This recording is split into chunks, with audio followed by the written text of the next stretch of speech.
Recording in progress.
device. Yeah, so we tried to, if it goes, applied, there were some things the installs in a city truck, attorney's we like, can no, actually it put has it to on be a a dashboard. So, We can run it on a trailer Robin, are we ready to get going? on the top. Ready to get going? We monitor all our radio I'd frequency rather you signals do it off of first and then we'll phones. figure.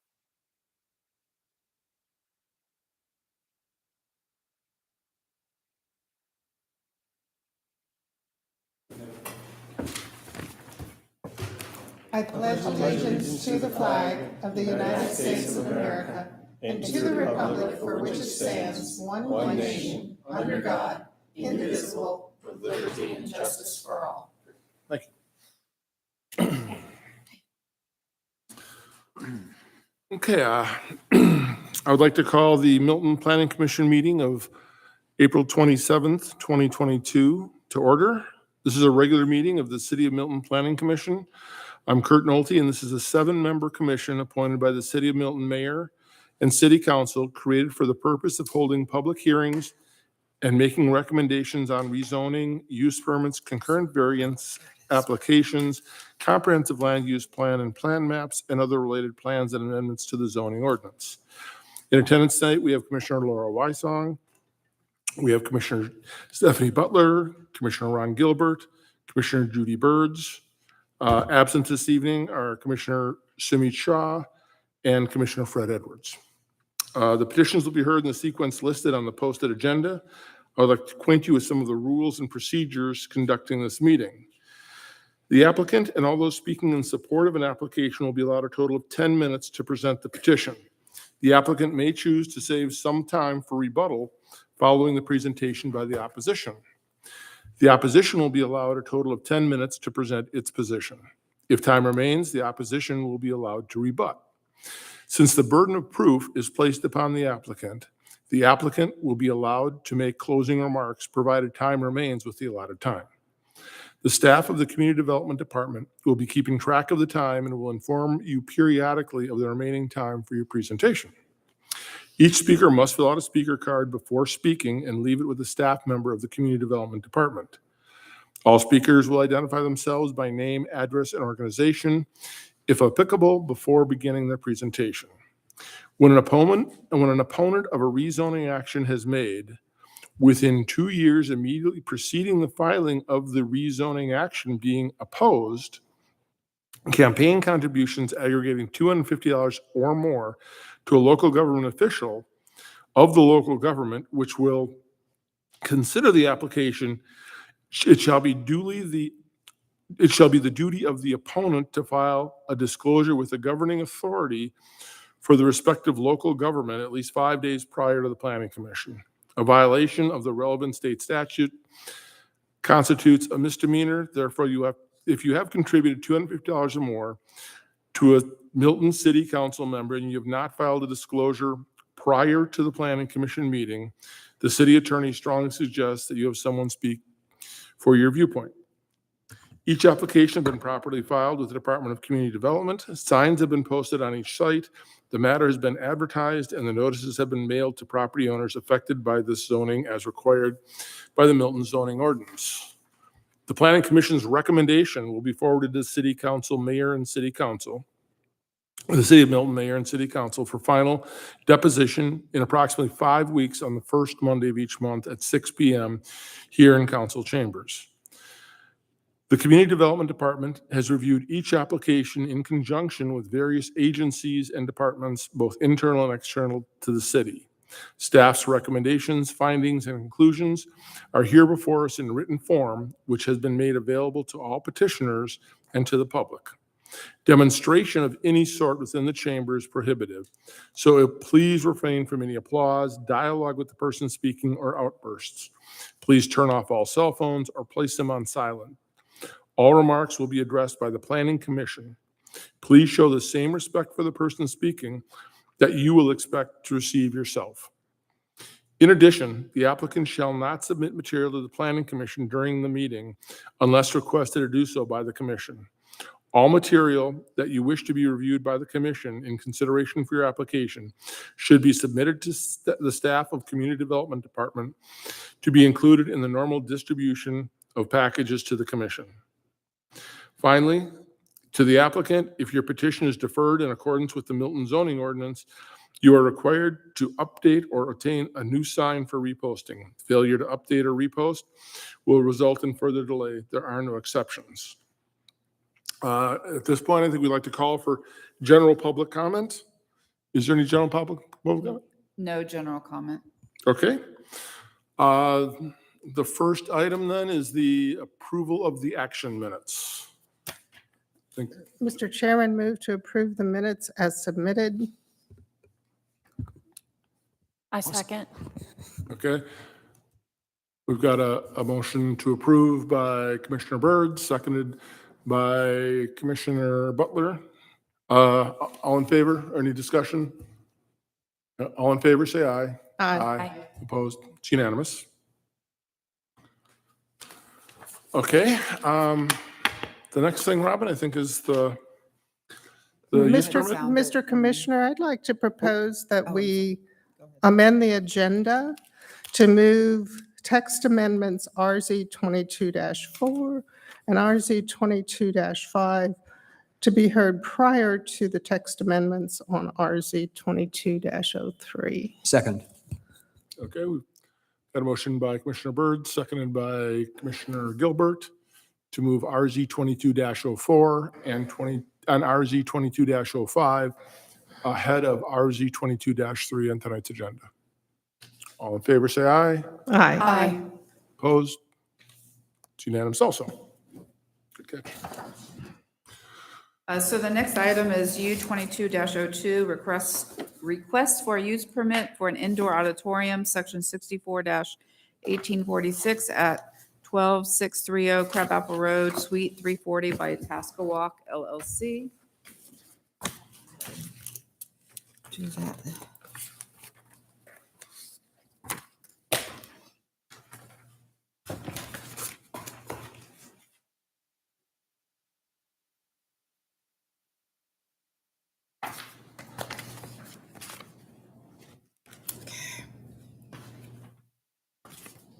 So in general, this is, hey guys, I don't know what happened to the screen.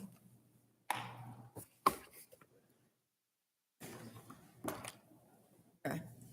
So the applicant is Tascawalk LLC, and representing that entity is Josh Barnes, who is here tonight. The property is located on just under half acre. It's an existing use right now, a 3-story mixed-use building. There's a picture to the right.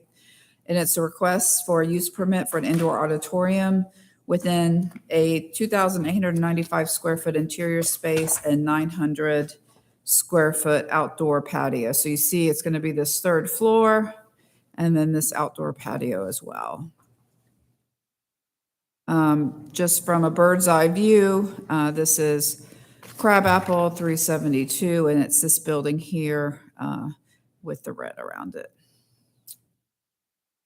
The current zoning, future land use map, it's T5 transect zone is this dark purple. It kind of lines Crabapple Road on either side. And then as you go out from there, it becomes this dotted area is T4 open. Just to give you context, later in the staff report, I'll talk about the mixed-use development of Crabapple Market. So the yellow area is depicts the area that encompasses Crabapple Market. So you have here along Heritage Walk, some of the new buildings recently built, the parking deck with the liner buildings around it. These 2 buildings, of which this is the subject site at my arrow, some previous buildings that had been built, and then here we have the historic house here on the lower right. And then along here is another parcel with a parking lot, and eventually there will be another set of liner buildings along this street. And then in the back here, behind here of City Hall, is another parcel that is part of the development. So just wanted to give you that perspective of what it entails. This is a site plan. Again, since it's already an existing building, there's not a big deal about it as far as this is the parcel that the building sits within. So the applicant plans to lease, quote unquote, the rooftop to individuals or small groups that need meeting space for various types of organizations, business networking, or off-site team meetings. The maximum requested occupancy is 190 people, but the applicant does not foresee it coming close to that event size. The applicant plans to operate it with existing Orkin employees within normal business hours as events need. At the community zoning information meeting, there was no one in attendance regarding this item. At the design review board, on April 12th, 4 of the DRB members expressed support for the use and recommended approval, and 1 member was not in support of the use because of concerns of insufficient parking for the maximum allowed occupancy. In regards to the public participation report that's required to be done by the applicant, they held it on Thursday, April 7th at 6 p.m. At the subject site. And he stated in his report there were between 8 and 10 attendees, and they toured the space and provided input. Everyone was supportive of the use.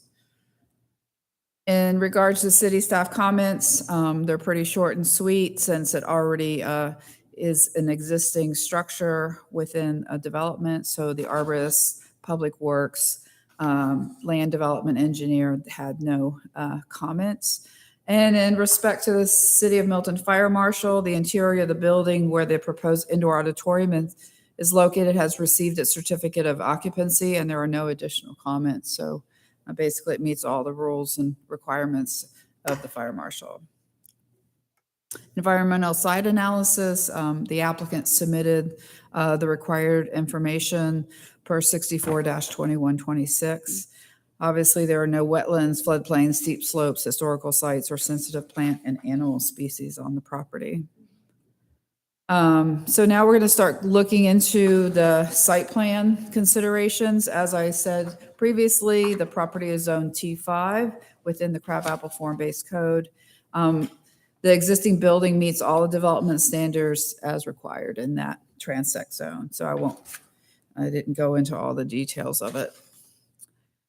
Now we're going to talk specifically more about what is required for the use permit. So this is a definition that was just created, approved by the council in February.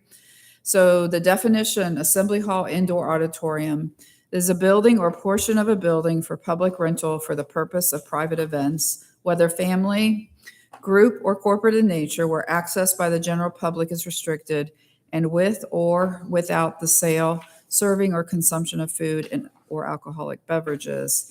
An assembly hall indoor auditorium shall not include a restaurant. So now we're going to look at the site, the requirements of the indoor auditorium. So this comes straight out of the use permit requirements. So on the left are the requirements, to the right is whether the applicant complies with it. So it is within the Crabapple Form-Based Code, and you need a use permit. So yes, they're asking for the use permit, and it's in Crabapple within the T5 transect zone. In regards to the standards, the days in operation shall be limited to the following: Sunday through Thursday, 7 a.m. to 10 p.m., Friday and Saturday, 7 a.m. to 11 p.m. So yes, the applicant agrees with these standards. Delivery shall be limited to Sunday through Saturday, 7:30 a.m. to 7:30 p.m. And again, the applicant agrees with these standards. Thirdly, the amplified sound permitted unless it is within, no amplified sound permitted unless it is within a fully enclosed structure, and the applicant agrees with these standards. In regards, number 4, to the maximum number of attendees at events held will be evaluated by the mayor and city council on a case-by-case basis for each site to protect the public's health, safety, and welfare. Any such determination shall not supersede any occupancy restriction contained in any other ordinance, code, statute, rule, or regulation, or other law. The applicant is requesting a maximum of 190 attendees. When I looked up the certificate of occupancy, I believe technically it's at 193 that was issued for the certificate of occupancy for that space. And then lastly, the owner or operator must hold all other appropriate licenses and permits, and they have agreed to that requirement. So now we're going to look at the use permit considerations that are outlined in section 64-1552 of the zoning ordinance, and we will go through that. The proposed development is in the T5 land use category on the City of Milton 2040 comprehensive plan map in the Crabapple Form-Based Code. The proposed use permit for an indoor auditorium is permitted within the T5 transect zone. In addition, the adopted 2040 comprehensive plan states that T5 Urban Center consists of higher density mixed-use buildings that accommodates retail, offices, row houses, and apartments, wide sidewalks, street tree plantings, and buildings close to sidewalks. Therefore, the proposed use is consistent with the land use plans adopted by the mayor and city council. The subject site is compatible with the adjacent and nearby land uses and zoning, which include a mix of retail offices, including both general and medical related services that include hair and nail salons, physical therapy, and a variety of restaurants. These uses are located within the T5 transect zone to the east and west of the subject site, as well as to the south side of Crabapple Road. To the north is T4 open, or single-family residences, as well as City Hall. Further to the south, on the south side of Crabapple, are residential uses with both townhomes and single-family residences. The proposed use does not appear to violate any ordinances or regulations governing land development. Fourthly, since the streets and sidewalks already exist and were designed to accommodate the number and size of mixed-use buildings, there will be a minimal effect on the traffic flow, vehicular and pedestrian, along the adjoining streets. The location of parking spaces is located within the entire mixed-use development, but the closest ones are just to the north within the Grove parking area, which has 48 parking spaces. In addition, the two-story parking deck has 130 parking spaces available for use by the indoor auditorium. Staff notes that larger events may occur in the evening or weekends. Below is a breakdown of the overall mixed use and required and provided parking. So here we have a chart that outlines what is out there. So we have commercial space of around 150,000 square feet, which requires 3.5 spaces per 1,000 square feet, which equals 524.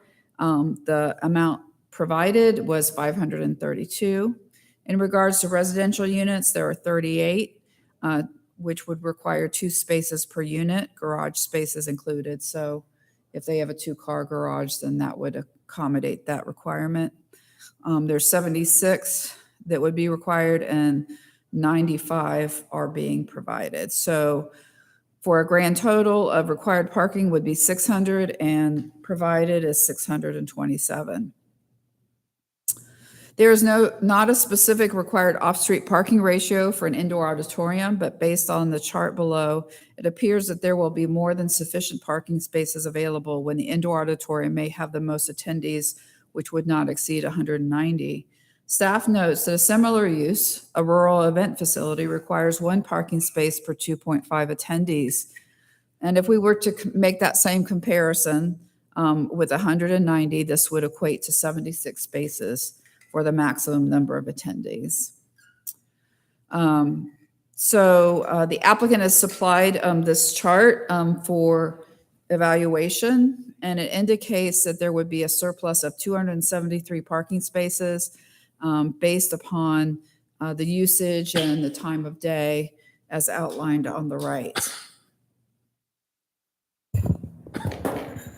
The proposed use is within an existing building that is part of an overall mixed-use development that contains 8.88 acres that has provided the required minimum open space of 5% with a 0.9 acre within the green located to the north of the building. Protective screening. The proposed use is an existing building that's part of an overall mixed-use development, and the form-based code does not require screening between uses or parcels in this area.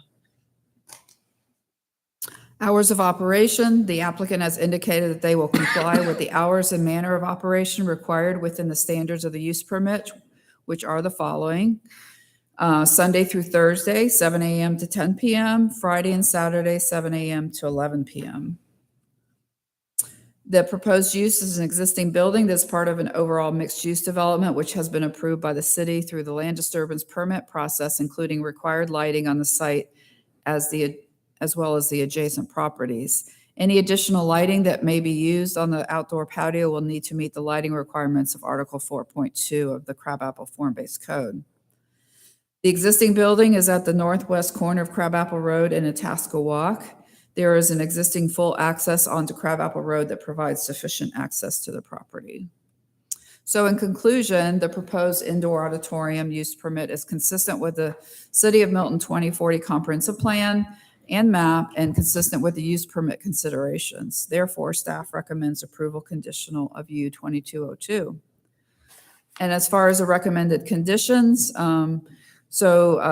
we are requesting or requiring the owner's agreement to restrict the use of the subject property as follows: to an indoor auditorium, and further restrict the total square footage of that indoor auditorium at 12630 Crabapple Road, Suite 320, to 2,895 square feet, including 900 square foot outdoor patio, and restrict the maximum number of attendees of the indoor auditorium to 190. And then number 2 is just compliance with the site plan received on March 3rd. So with that, I'm open to any questions you may have. And Just about the a project. question on the square footage. In your cover note, you say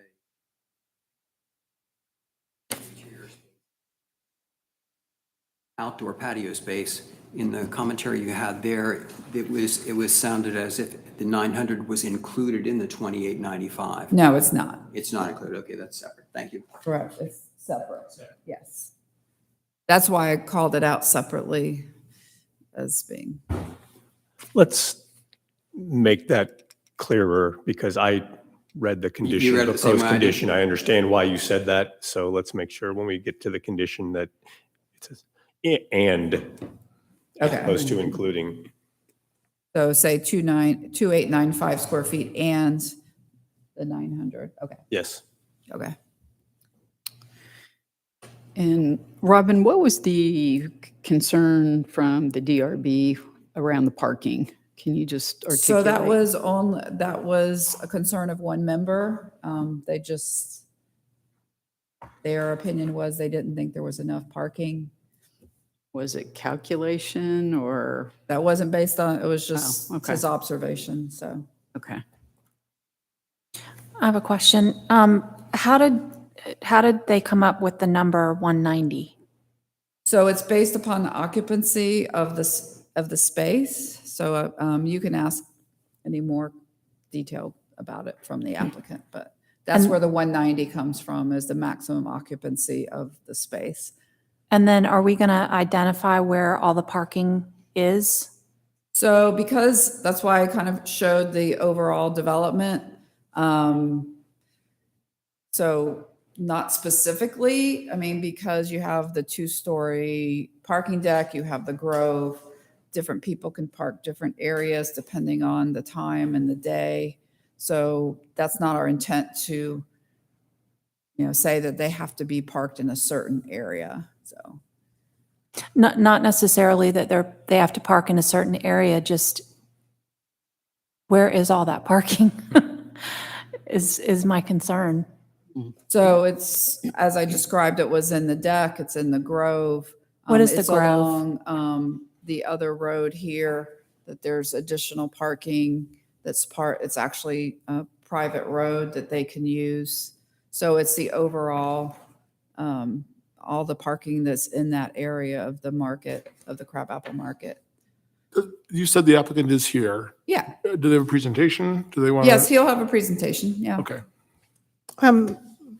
Prior to that, Robin, can you go over a little bit of the timing on this? The indoor auditorium ordinance was passed in Right. February. That's right here. Yep. The applicant applied in March. City Council approved a temporary use They did. permit yes. in March. It was, I believe they did it, was in January or February that they approved it, maybe. Do you remember what date that they did the temporary? It wasn't very long. Yeah. Late February. Just out of curiosity, why was a temporary use permit required? I'm sorry, what? Why was a temporary use requirement required? The applicant requested it of council so that they could begin operation. You'd have to ask them if they actually did any. So they begun things. operations already? I mean, it has a certificate of occupancy, so it exists now. So I think they wanted that opportunity to be able to utilize it. Okay, I'll save my question when the young man gets up Okay. there.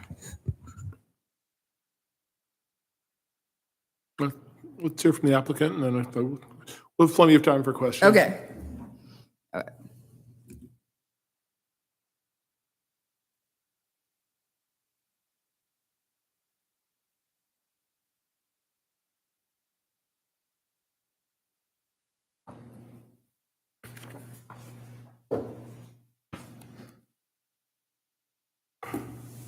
Good evening. My name is Josh Barnes. I work with Orkin and Associates, and we're located at 12650 Crabapple Road, Suite 200, Milton, Georgia 30004. Orkin and Associates is a third-generation family-owned company, a real estate investor, and a local investor here in Milton, Georgia. 2 of the 3 partners that invest in Crabapple Market live in Milton, Georgia. So we're very invested in the community. So we are the managing partner of Crabapple Market, and Crabapple Market extends from the Donnelly House all the way down to the new Crabapple Market West development. It started out as Crabapple Market Exchange, or Crabapple Mercantile Exchange. We bought it from the bank, rebranded, acquired land over time, and developed the park that you see there. And so in an effort to bring something to the community that we think that they really need, an event space, we took the 3rd floor space that was pretty unique with the rooftop patio and decided to do this. This will be for men's groups, women's groups, Bible studies, HOA meetings. Peyton Jameson's right next door, and if he needs a larger conference room, he can rent that out. I know the concern is, it's going to be a huge party, area, and it's not.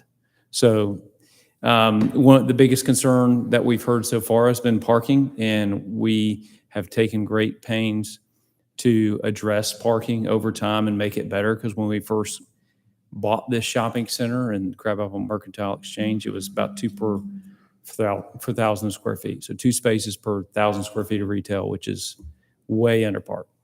So we've brought that up over time, and those numbers you see there that Robin presented was as if the development is built out. We're not there yet, so we have more parking now than as a ratio per 1,000 square feet than we will then. So we wanted to make sure at the end of the day that the entire development is accommodated, and any sort of parking concerns you have, all of the businesses in that center have it tenfold. So we are very, very conscious of that with our businesses, because any parking complaint you might have, we hear every one of them from our businesses. So with that, I'll stop and let you ask any questions. Questions at this point? I'll start. So you say this is open for women's groups, Bible studies, networking, and such like that. How about what if I wanted to have my daughter's wedding reception there? We haven't decided to get into weddings at this point, but if we did, they would be of the micro variety, what they call micro weddings, smaller weddings. We wouldn't accommodate, a 300-person wedding reception. Well, you're capped at 190. Right. I assumed you'd be under 190. But so if I wanted to have 190, is that qualifying as a micro in your view? Micro is really more under 100.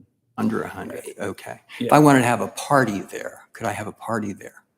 It depends on the party. We're going to vet who that is. So if it's like a, networking after business hours soiree, like for the Greater North Fulton Chamber of Commerce, because they do have meetings in Milton and they need space to rent and have networking sessions, then yes. But if it's, somebody that we know from the community is known for partying really hard, probably not. So at my daughter's wedding reception at your place, can it be catered? Do you have restaurant facilities there or kitchen facilities? We have a warming kitchen. Okay. You can see these pictures that you see in front of you are of the actual space. It's a rendering of the patio because we've ordered the pergola there. But there's a warming kitchen. The events will be catered, and anyone who brings in catered food, the caterer is going to have to be licensed through the city of Milton. Okay. And presumably they serve liquor, I would assume, as well, to the extent the caterer is able to do that? Potentially, yeah. From if the caterer has that license and that's what the occupant wants or the renter wants. Okay, so far it's still good for my daughter's reception. Can we have a DJ?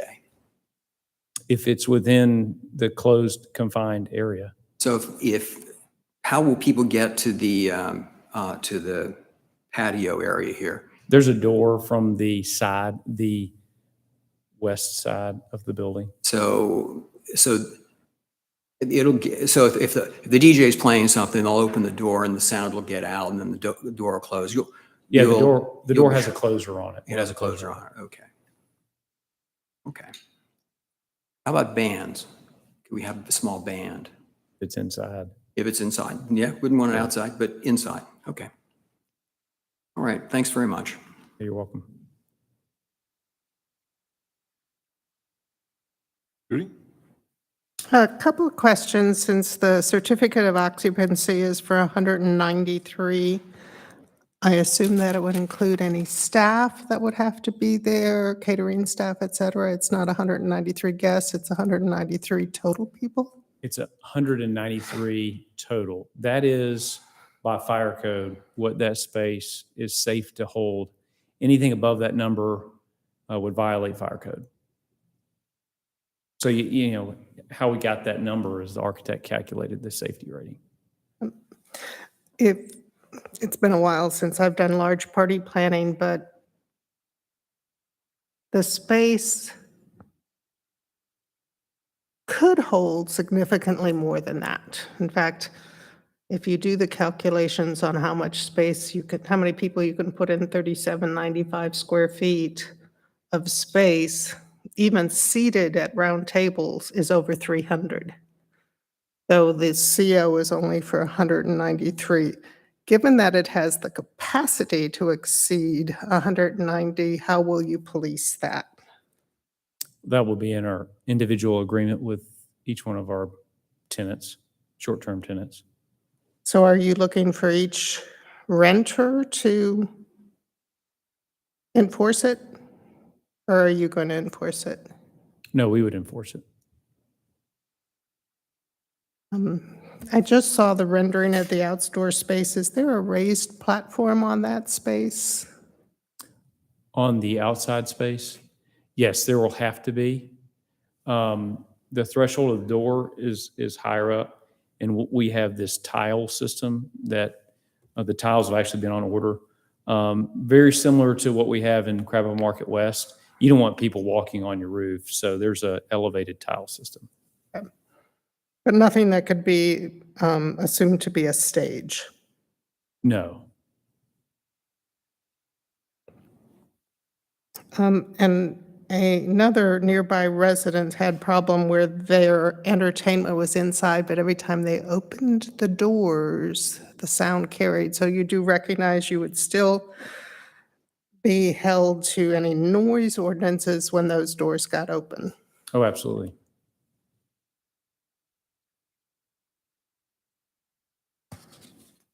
That's what I've got. I have a question. It goes back to the number of people. You said that the 190 is based upon the fire codes. But you say the applicant does not foresee it coming close to that event size. I guess I'm always a little concerned with people asking for more than they're ever going to use. Is that, what do you, if you had to ask for that, what do you think your event size is going to be? Again, if this is designed to do, the under 100, the micro weddings, which my daughter had 150 people at her wedding, and it didn't feel real micro from the father of the bride standpoint. But, what do you think the event attendees are going to be roughly? I mean, I would say on average, I would picture a Greater North Fulton Chamber event that, I don't know if you've ever been to the Milton Business Council event or anything like that, probably in that 30 to 40 range on average. There may be something, like here at a city council meeting, if you've got a spicy topic, you might fill the room up and it'd be standing room only. So that's why we had max at 190. okay. It's a question for Robin.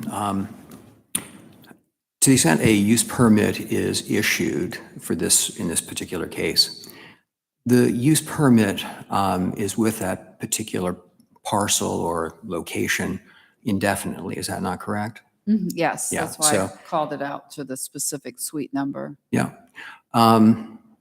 So notwithstanding Josh's intent to only rent to the best, and to adhere to the high standards that he suggests he and his associates are going to have, someone else could come in, take over that space, and then raise holy hell, right? Have larger parties, bachelor parties, all sorts of other things there. Is that not correct? I mean, if for some reason he sells the property, the use permit stays with the suite, but whatever you come up with the conditions, if it's different than what I've proposed, then that's what would be mandated for that new user to comply with. Yeah. Along with the noise ordinance and lighting and the whole 9 yards, so. Okay. Yeah, I think that's one of the tricky things I'm dealing with, just the fact that, this is a forever thing for the, a pretty key portion of, downtown Milton. And I think we mentioned before is, sure, someone, under conditions, can we limit the use permit to a number of years, or don't we have that ability? No, we don't. And again, I understand you guys have to have a certain security that you're going to get some money, return on your investment, but I'm just, forever's a long, long time. Any other questions right now? Just a comment or an observation that this location is right across the street from residences. And to the extent the receptions that are held here become loud or boisterous or whatever, it's going to have an impact on the people that are living there. One that they're not going to appreciate. Just a note. Just a note. Wait, maybe And- this, I'm sorry. To speak a little bit to that, you're still, whatever you do, no matter what use it is, regardless of use permit, you're still going to have to comply with the sound ordinance. I mean, and the police show up and shut you down. We've been shut down pressure washing at 7:15 a.m. So you're still going to have to comply with laws. Yeah. I'm concerned with 190 people. There's a bar there. They come out at 11 o'clock at night. They hop into their cars and they run through the mixed use area. I think this is, my personal opinion is that this is too intensive a use for this particular property. I don't believe it really belongs there, but it's my view. Robin, is there any public comment in favor of? There is no public comment, no. Okay, On this in item, favor no. or against, okay. Just want to be sure we got that. I have a question. So does each event that happens in that space have to be approved by anyone, or they can have 190 people in that space every single night if they wanted to? Is that, Robin, I don't know who I'm Oh, supposed okay, to be I thought you were asking. Okay, so, I'm sorry. You're probably like, what's Josh wrong is with looking her? at me like, Thought you were I asking. don't know. So the condition that's proposed is 190, and I think it's a good point to say that's a total occupancy. It's not just the guests, and then you put on top the, caterers and musicians, blah, blah, blah. But it's really dependent upon the applicant controlling it. I mean, but technically, you could have 190 people during the days of operation and times of operation. You could have 190. But that's So- really, So if there's a big event at the Green and they have an event at the same time, I think it's a great space. I just toured it. I met Adam. It's beautiful. I'm just concerned that, and we need space like that. But if you're having a corporate event and you've invited 190 people, there are probably going to be 190 cars because it's a corporate event. It's not a wedding where, people may consolidate and be in the same vehicle. I'm just thinking of the other night when we went to Old Blind Dog and it was 8:00 and there were a few spaces, but we still had to look for spaces. That is my concern, and not all the restaurants are open yet. That it's all exciting and wonderful, and that's a lot of parking that needs to be accommodated at one time. Yeah, I would say concern that I still have is the parking, even though nobody was specific on it. If you start thinking about that and what Stephanie's saying, you have a corporate event, of which I go to many on a regular basis, unfortunately. People park where they can park. So, who's to say somebody didn't go park across the street or in front of somebody's place or, down the road? Then it starts becoming obtrusive to the residents. That would be my concern, is that people aren't parking where they should, or because, as Stephanie said, there's already other events and there's just no space. So that would be a concern I have. I mean, I think it's a great idea. Always great to have more places for corporate meetings and events and all of that, because Milton really doesn't have much at all. And yeah, I think some of the parking stuff, and I think we need to add this for something is self-inflicted. If you look at the chart, the chart says, okay, for 150,000 square feet of commercial space, there's 3.5 spaces per 1,000 square feet. So let's say this is 4,000 square feet. That means this should have 14 parking spaces. That doesn't ring true to me.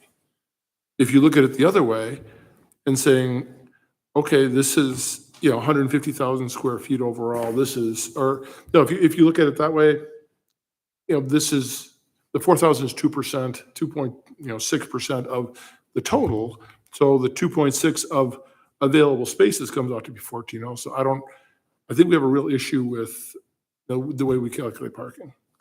Because am I reading that correct? 3.5 spaces per 1,000 feet. This is 4,000 square feet. I don't know if the patio counts or not, but let's say it does. That's 12 spaces. right, approximately. Yeah. For 190 people or 150 people or 100 people. So, Right. I think some of this is we have to take a look at this and come to some different standards. Because I would like to say that the city has done a great job with parking. They used to have a very complex mixed-use parking table that was very difficult to enforce, to understand, and they went to a flat 3.5 per 1,000, which doesn't sound like a lot individually, right?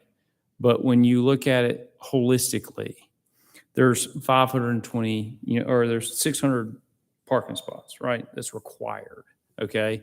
So If I can get this docu view to work, do you know how to get this to pull up? All right. So you gotta really take a look at it in a couple different sections. One, there's the morning time. No retailers open or busy prior to noon. No restaurants open or busy really prior to noon, outside of the breakfast restaurant, the Nest Cafe, which we only have one of those. So if you can look here, if we have, let's say, a Bible study group or a morning networking group, y'all see this? Y'all see? Okay. So you can see on the top here, this is the existing setup with parking. You've got required parking of 273 spots. I went through and I looked at every use and I said, okay, the businesses are going to be here. The offices are going to be here. The retailers, the Twisted Thread, they're not open. Crabapple Dental, they're open. They'll be here. So I went through and outlined it that way, and you got 564 spots available. So if you did a morning event, you would have parking outlined for where they need to park, right? Just like when I come in the morning, I park further away on Lacoma Trace so my retailers can have the spots up close. So and if you look at the bottom block, that's where we're going to be as currently planned when we're built out. We've got one section that's going to front the park on the eastern side that we're not done with. But based on what we have planned there,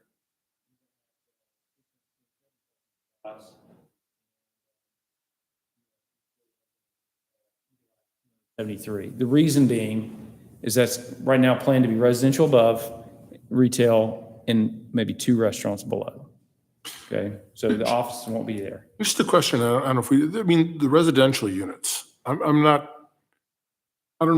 guess I have trouble understanding what those are doing in here, because these are garages, personal individual residential garages. Those aren't really available for No. parking. I don't consider those parking Right, spaces and that are available. right, and in the residential, they need that parking goes to them. We're not counting the garages as, somebody who comes to an event is going to be able to park in.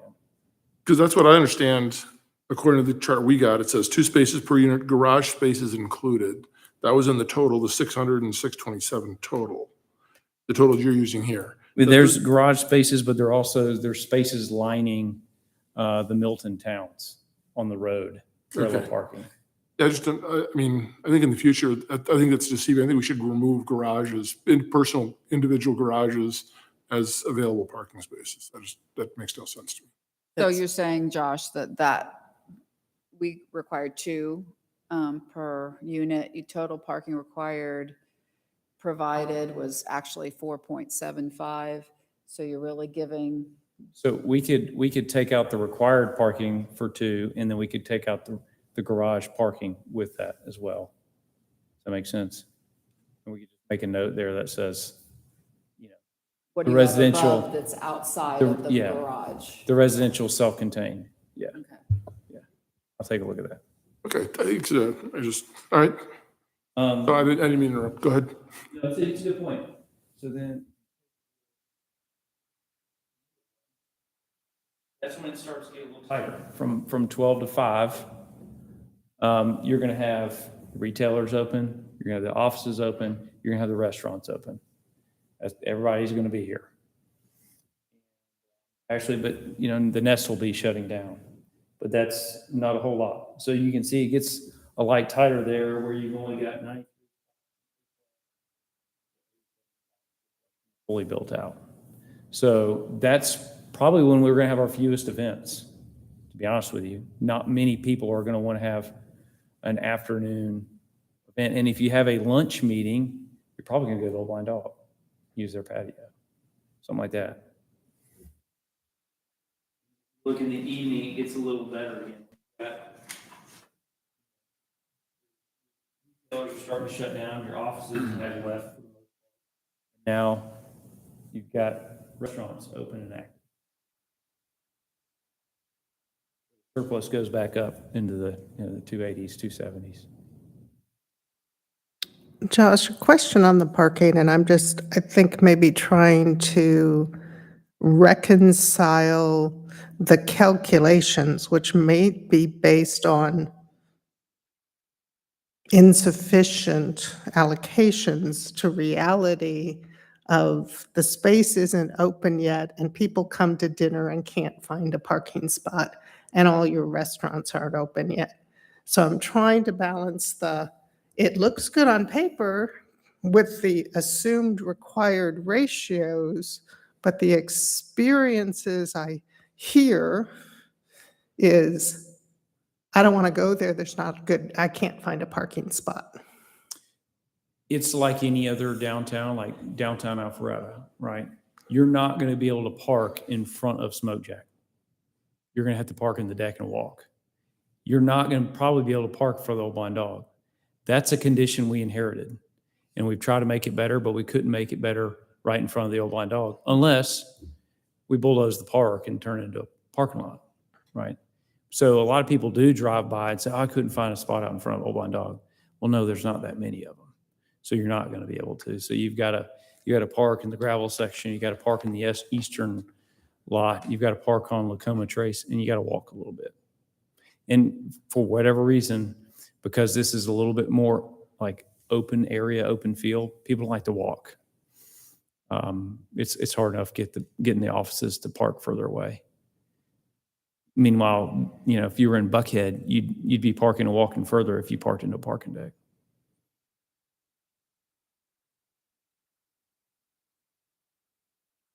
I get it. It's very real. It's just right there in front of the Old Blind Dog. I think, though, there's an unrealistic expectation is if you have business folks doing evening meeting events, that they don't have a tolerance for having to go very far for parking. That's just not going to work. I mean, it's a complaint. I mean, and they won't come back. So just trying to put reality into the situation. I mean, you're talking about chamber meetings and this and that and the other. I go to some of those. So folks, they're on schedules. They don't want to have to walk, 10 minutes to get to a vehicle because they got to go to their next meeting. They want to park, get in, do the event, leave. So I just think there has to be some expectations around what reality is. And we don't have, like Alpharetta, there aren't 2 big parking garages. We have 1. It's different, so. Yeah, and if this were standalone, it would require, 70, I think you wrote them here, 76 spaces. If this were a standalone building or unit, the 190 with 2.5 per 10, one parking spot. 3.5, it would be, It'd be like if it 70. was a standalone building, there's nothing around that, let's say it's 5,000 square foot building, it'd be 5 times 3.5, so you're. Or that's where the calculation's off. If you did that calculation, it'd be one thing, but if you did the 190 at 2.5 people per car, that's 76 spaces. So we're balancing 14 on one hand saying you need 14, on the other hand saying you need 76. So if I look at right now, are there 76 available spaces if you were doing something on a Friday night or Saturday night here? I don't understand. And then just to backtrack a little bit, when you talk about the leases, everything is like booked ahead. This isn't a walk-up type thing in any shape or form, okay? No. And do you anticipate every lease being a one-off, meaning you're not going to lease it to some organization for 2 weeks and then they can do anything during that 2 weeks they own? Or are we just looking at? It'd be event to event. We may have an agreement with a group that says, hey, we want to rent it every Thursday morning from 7 to 8 a.m. And it will be able to, both sides will be able to terminate if the relationship doesn't work. And to your point, if, the parking is too far to walk and the Greater North Fulton Chamber rents that for an event one time and everybody complains, well, they're not going to rent it again. And then if we start losing money on it, then we'll have to go to plan B and do something else. It won't even be a events facility anymore. And that's a concern because then you sell it and all these use permits go with it. So that, and again, that's the thing that we have to weigh here. 10 years from now, what is this going to look like? Yeah. What's going to happen? Or your plan B is a lot of bar mitzvahs. Yeah. They use bands and I'm sure they drink. So it would migrate to something that is not as benign as what you're suggesting. Actually, to be honest with you, if this doesn't work, it would migrate to office space, just flat out office space. We've already talked about it. Because it's got a kitchenette. This does not have a full kitchen.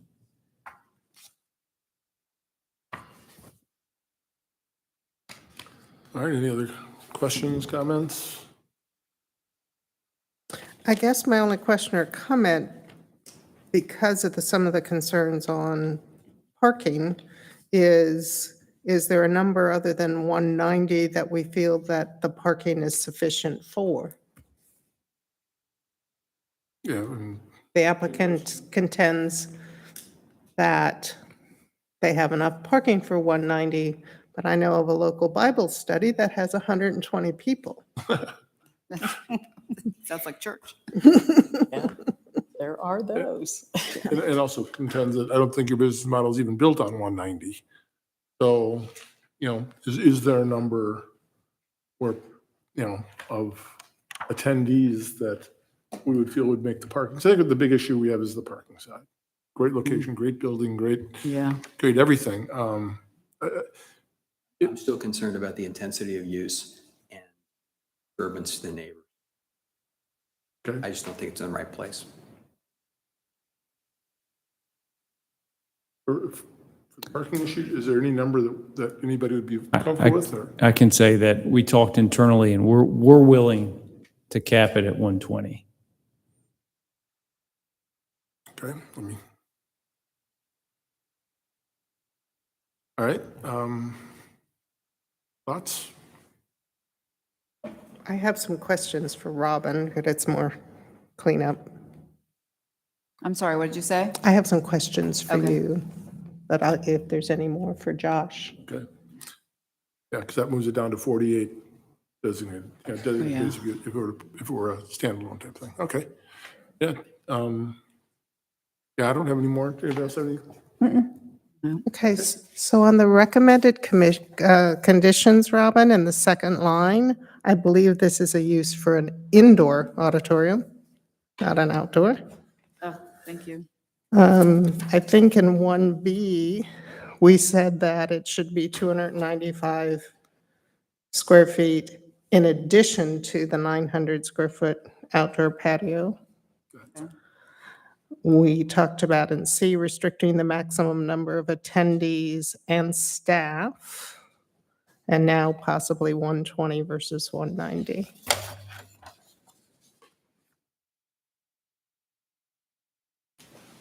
Okay.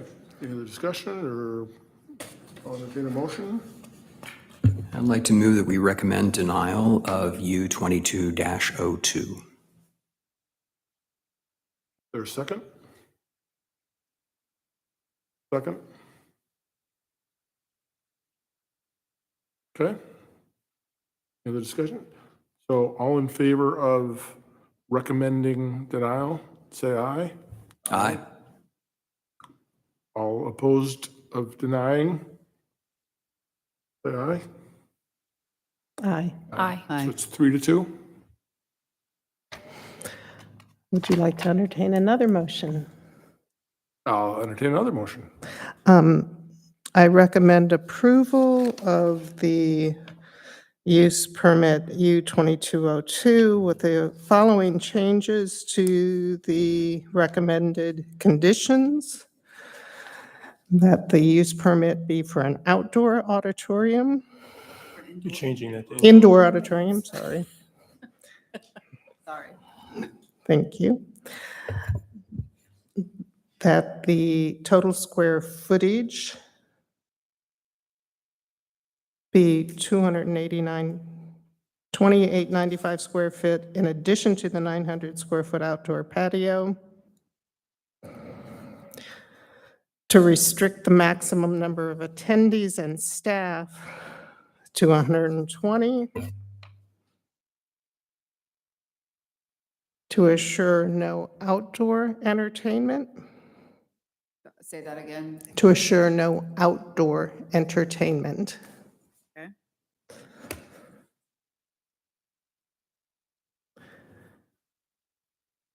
And to reinforce that all noise ordinance apply.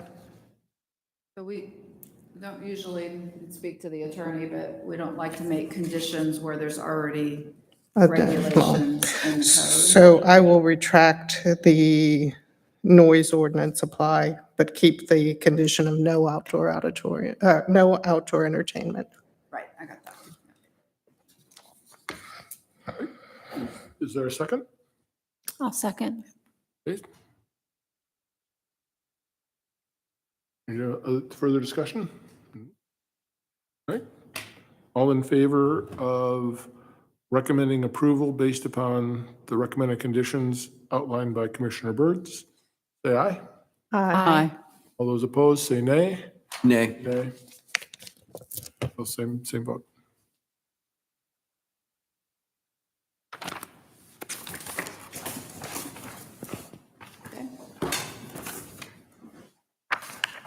Thank you, Josh.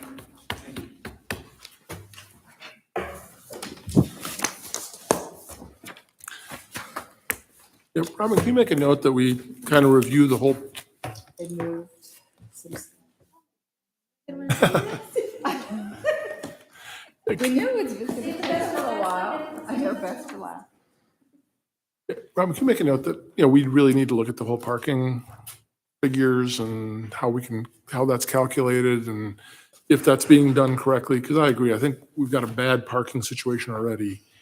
And like I said, using what's in here, we get either 14 spaces or 76 spaces for the exact same space.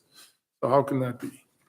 So just so that we can discuss it and come to some idea of what is accurate, what's our best guess. And I don't think just here, because I know there was one where based on the calculations, it looked like there were sufficient parking spots, but when you added the people standing in line and the staff, they needed to have 6 people in every car to get everybody to fit in the space allocated. So, there has to be considerations. It's not just the number of table seats at the table. There's got to be consideration. There's people waiting, there's people working.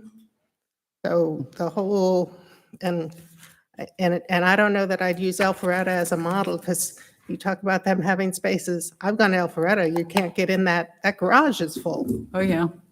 So, but Yeah. that's an example of it's still not working. Right. So, Again, it's a good problem to have as we've grown and as we, develop and become more popular. It's a good problem to have, I guess. Okay, Robin. Okay, so the next item is, I'm going to present them together, but they'll have to be required a separate vote for each item. But it's RZ 22-04, a text amendment to prohibit outdoor storage in the Crabapple Form-Based Code, Article 19, Crabapple Form-Based Code, and RZ 22-05, a text amendment to prohibit outdoor storage in the Deerfield Form-Based Code, Article 20, Deerfield Form-Based Code. So in regards to these text amendments, the CZIM meeting was held on March 22nd with no one in attendance speaking about these items. In the past, there have been issues with storage of drop-off boxes for clothing or other items for charities and parking lots within the Deerfield Form-Based Code retail shopping areas. While there are prohibitions within traditional zoning districts of C1, C2, and MIX and O and I, there currently are no prohibitions to outdoor storage within the form-based codes. Therefore, the need to provide an avenue to enforce this requirement is needed. Businesses will still be able to display their goods under permanently sheltered portions of a building.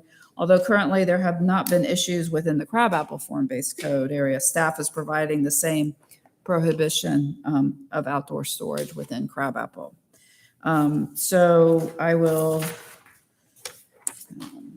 you have it in front of you.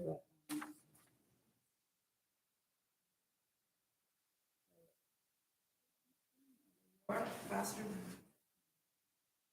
This section comes under general requirements of both the form-based and we're requesting in 3.2.9 the storage of goods or sale of goods in parking lots and other areas outside of the interior or permanently sheltered portions of a building is prohibited except as expressly permitted in Chapter 64 zoning. So this is the same edit for both of them. So if you have any questions or comments, and we have no comments on this item from the public. Robin, I don't understand what this is about. What are we trying to accomplish? I know what the verbiage says, and you're talking about storage of goods or sale of goods in parking lots. What are we, I'm not aware of any of this. What's going on? So basically what we've encountered, especially in Deerfield, there are donation boxes. They may just be dropped off in the middle of a Walmart or the CVS parking lot up at Bethany Bend. And we don't have anything in the code directly in form-based codes to prohibit that storage or that those items to be left And in the parking who lot. drops these things off? Like the Goodwill or Salvation Army or? Yeah, not the bigger ones, just smaller entities will I think they'll just put them out there.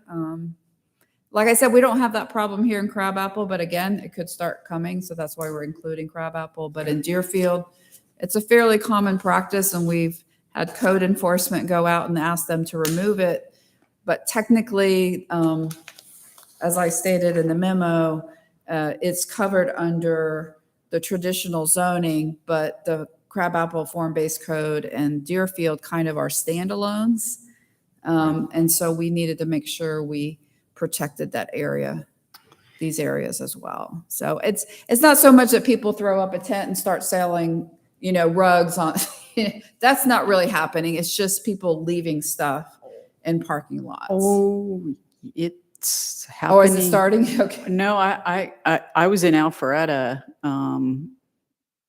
last week, and there was a woman in a Mercedes van parked in front of Coalition selling clothing to a group of women. I was like, really? I was like, So it would exclude that as well. I mean, so if they're just Yeah. throwing something up. Yeah, I'd never seen that before. I was like, okay, that's interesting.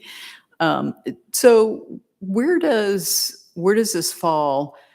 So Goodwill is in the public shopping center. They have Right. a actual store, but around Christmas end of year, they put a big truck and people are loading stuff. Is that still?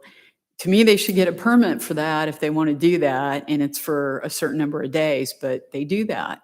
And I'm a Goodwill supporter. I love what they do, but that's a question. They do it almost every year, and it's a pretty big truck. They take up quite a few parking spots. Then that would apply to them as well. I mean, I don't think right off the top of my head, I can think of a administrative permit where they would be able to store, to park a semi-trailer. It's like a semi-trailer, Yes, like and they it- have at the yeah. recycling center at Roswell. Okay. Yep. So it's something that we would have to discuss with them to come up with a different alternative. Yeah, so I mean, that does happen, so. But that's the gist of it. Just trying to clean up, being able to give more tools to our code enforcement officers and enforcement. How does this work with Lowe's and Home Depot who have got the mulch pallets and Christmas trees and everything stuck in there? So like with the seasonal Christmas trees, they come and get an administrative permit for that, for their big tents and sales of Christmas items. There is an so that's why it says, except as expressly permitted in Chapter 64 zoning. So there are, administrative permits for certain things. I mean, that Lowe's and the Walmart were built before we became a city. So, that was part of their zoning. And so unless they get destroyed by a tornado or something, they kind of, have that outdoor storage. Because we're seeing a lot of hardware stores too, around like Ace or, Dell Hardware, the new one, and, Urban. there's a lot of that. And so they need special permits for that type of thing? Or how, Well, I mean, I don't think I don't we know if have that's- any of those, but I will say, for an example, there was a large corporate similar store to Ace Hardware. It's not Ace Hardware, but they were seeking to want to build here in Milton on Highway 9. And, you know, this particular business has a lot of outdoor storage, and we're like, you can only have it if you put it behind or beside, and then it has to be enclosed, and they basically walked away. So, so anything that comes before us now that we have control of, the code dictates where any kind of permanent, you know, merchandising is done. I mean, obviously, you could take out your rack of clothes, put it underneath, you know, the covered area, and then put it back in. That's permitted. But to have lawnmowers and different, you know, items just sitting out all the time, we don't permit that. So, well, Pikes would be an example because they do all the storage of all their stuffs in the back. Pikes Nursery. Yeah, we're constantly battling with them because that was part of the agreement of the DRB. So I'm sure you're aware of that. So we do have to deal with their storage of items. We have to Right. talk to them about that. But as you said, like, for instance, with Pike, what they came in originally was not what they ended up building. And they had to kind of enclose that left side as you face it. Originally, that's not what they were going to do. And so we worked with them a lot to get it to where the standard was for the form-based code. So you're saying it can be outside, it just has to be like clearly fenced or some boundary on it? Because like I'm thinking of the bikes and there's one area that's covered, but there's another area that's just fenced in, but it's. Right, it has we allowed them to kind of in the back. There's kind of a perimeter and it's not covered, but that's like their seasonal plants and everything, and Right. we have it out there. But again, it's in the back, it's not up in the front, so. But it's definitely not in a parking lot. But they do get a little overzealous with their merchandise, so we have to go and have them, you know, kind of reallocate where their stuff is, so. Any other questions or?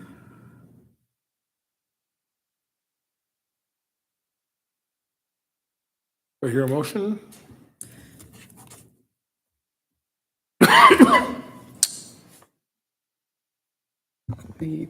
I'll make the motion if you want. Yes. I'll make the motion to, I'll start with RZ 22-04 for approval to a text amendment to prohibit outdoor storage in the crabapple form-based code, Article 19, crabapple form-based code. Second. All in favor, say aye. Aye. Aye. Opposed? Unanimous. And I will make the next motion for RZ 22-05, a text amendment to prohibit outdoor storage in the Deerfield form-based code, Article 20, Deerfield form-based code. Second. All right. All in favor, say aye. Aye. Opposed? Unanimous. Now we can do our favorite topic. RZ 22-03, a text amendment to Chapter 64 zoning as it relates to alcohol, so.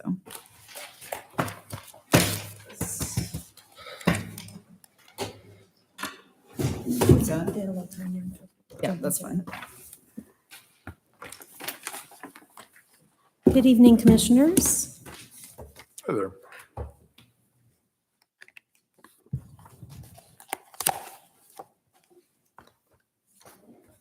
Computer delay. In the meantime, for those that I may not have been able to meet, I'm Bernadette Harville, our Assistant City Manager. I am happy this evening to present to you the information Robin and I have been working on for some time. Once it comes up, I'm going to share a slight timeline to kind of discuss what we've been through for those of you who may not have been on the commission at the time, and then catch up to where we're at today. based on that information.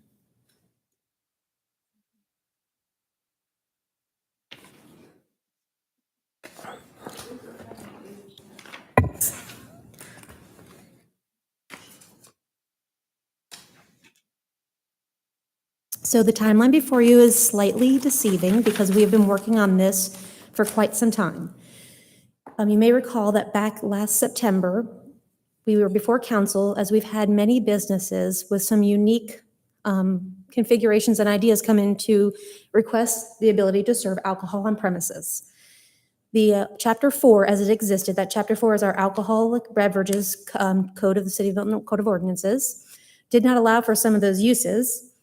We went to council, had some amendments to Chapter 4, which led to the broader conversation about what we'd like to see in the city moving forward. The guidance we were given was to look at this from a warrant perspective, which would be an administrative use permit issued by staff.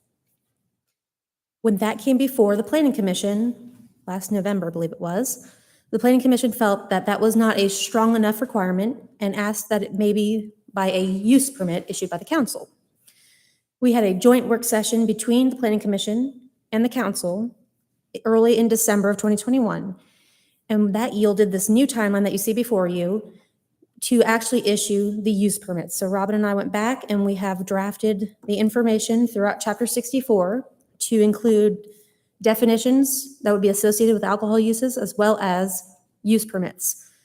We met back with council back in February to make sure we were going the right direction according to what they had anticipated seeing. We went to the CZIM in March, and here we are this evening for the Planning Commission meeting.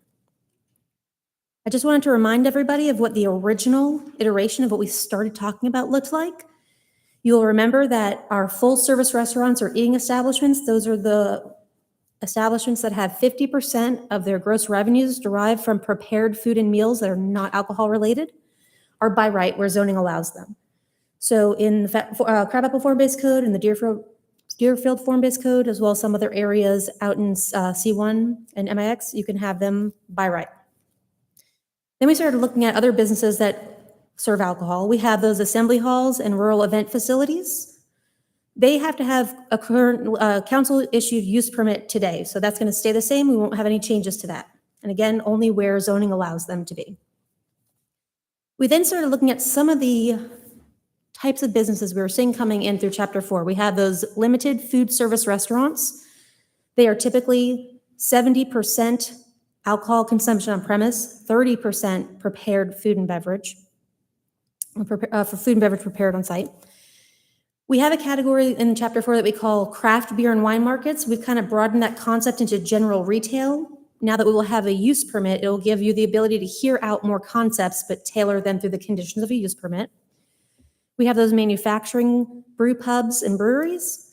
And then we have currently the ability for off-premise beer and wine package stores to have consumption on premises. That is the craft beer and wine market. Planning Commission in the past has mentioned that they do not support that use. It is currently in there, and we can talk about it again tonight in the motion.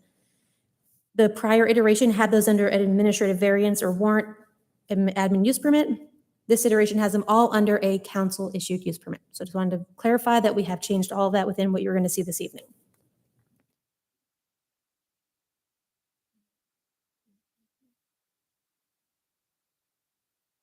We have this to pull up. Oh, I was gonna do. I didn't, yeah. Yeah, I can okay. certainly get it.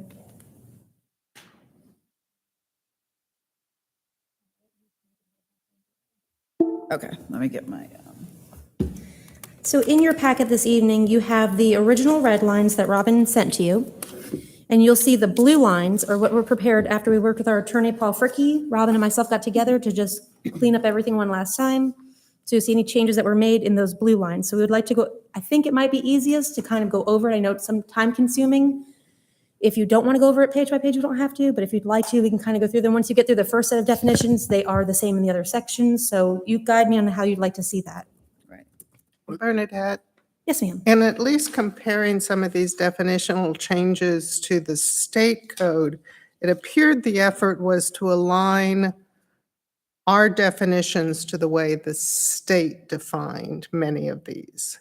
Chapter 4 is our foundational chapter that we were basing them on. We do have some areas where they're very alcohol-related context items that we removed. They're just not fitting for zoning. We're trying to really get to the crux of what it means for the zoning piece of it, and then they will still be regulated by the alcohol side.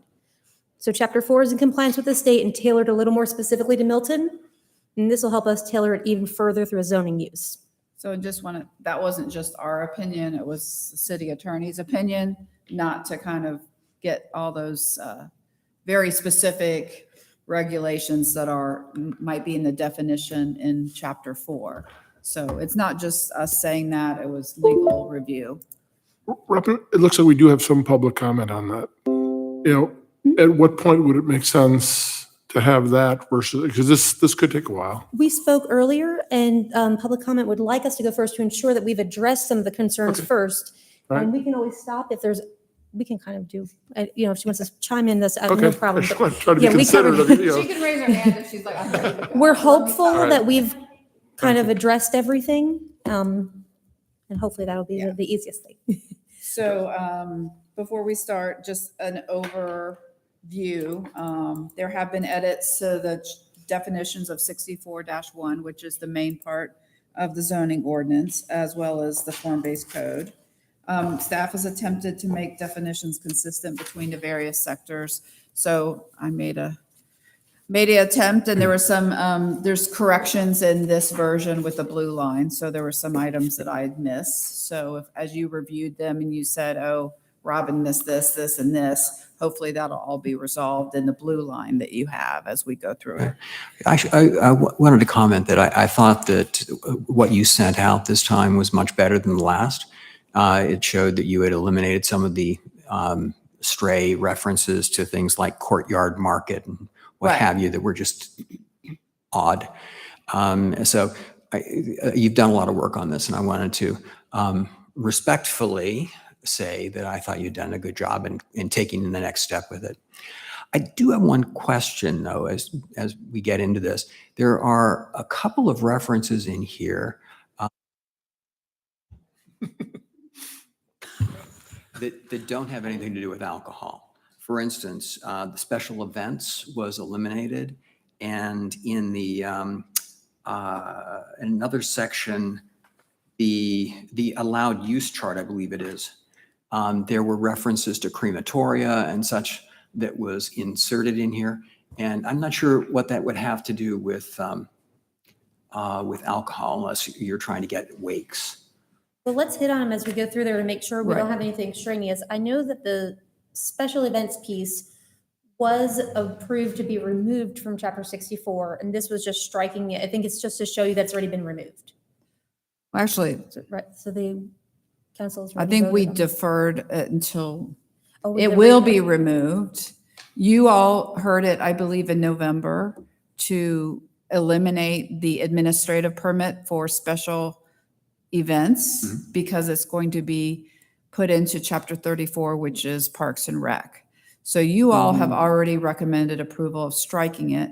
We held it at the council meeting in so that it could catch up with the actual new special event permit that is going to live in Chapter 34, which is Parks and Unless it Rec. lives somewhere. And so if you don't feel comfortable striking that definition, because they're going to have a new definition and it's going to be living somewhere else, it's just a definition that it will no longer be needed in zoning because it's going to live in Chapter 34. Okay, I'm just concerned that we're talking about liquor, and your remarks aren't targeted on that, so I don't know why. That's fine. I don't We can wa- I don't just want to keep it. change We something don't that have we're to not do- really discussing. Okay. So when we get there, I'll. Yeah, Okay. we can keep that. Yeah, so I'm just off the bat. I mean, I when I first started looking at this, and some of us weren't there, so we're starting from square one. I've done those before with other boards. So, yeah, so if I go to the overview page, you click off the use permits, Then I see within form-based code and C1, C2, you've got 2 areas at the bottom: bar not permitted, nightclub not permitted. Same on all of these. So nightclub, sure, get it. Bar, we have those. Bar has a very specific definition, and we do not permit them in the city. And we'll go over that definition in a moment. It's Oh, I read the 75%. definition, and they exist. So I can name 2. Here's the issue. Okay, so, and this is something I actually have a comment on in general, and might be a new business item. I mean, this gets into code enforcement issues. And there are challenges here with code enforcement, not just on this issue, but on others. But the bar thing, there are. I mean, if I look at your definition, I do know somebody operating like that, and it is essentially a bar. I have. They might serve some food, but they don't serve a whole lot of food. There's a lot more bar and drinking going on there than anything else. We've been So, having this specific discussion, and I know that the police department just launched their own enforcement arm specific to alcohol-related businesses, and they've been going on site and doing checks. And we do have the ability to do an audit. That is something we've been discussing, of the books, to ensure that not only have the affidavits that are being turned in saying that they're meeting those ratios match the receipts. So we have some tools in our ordinance that allow us to check on that. So I appreciate and understand exactly what you're saying, and know that we are working towards that from a compliance standpoint through the police department. yeah, and so in thinking about all that, not that I'm saying it's good, bad, or indifferent, I do think you also need to look down the road into whether you call it a bar, but there's other things that can be revenue generating for the city that I don't think you want to rule out, like sister cities have, and that would be something like a speakeasy. So if we ever build a boutique hotel, that is a very big thing, and it produces a lot of revenue, and we need to think through that, and where that makes sense. If you say no to that, you're saying no to maybe the wrong thing economically on an economic development perspective. So I'm just saying,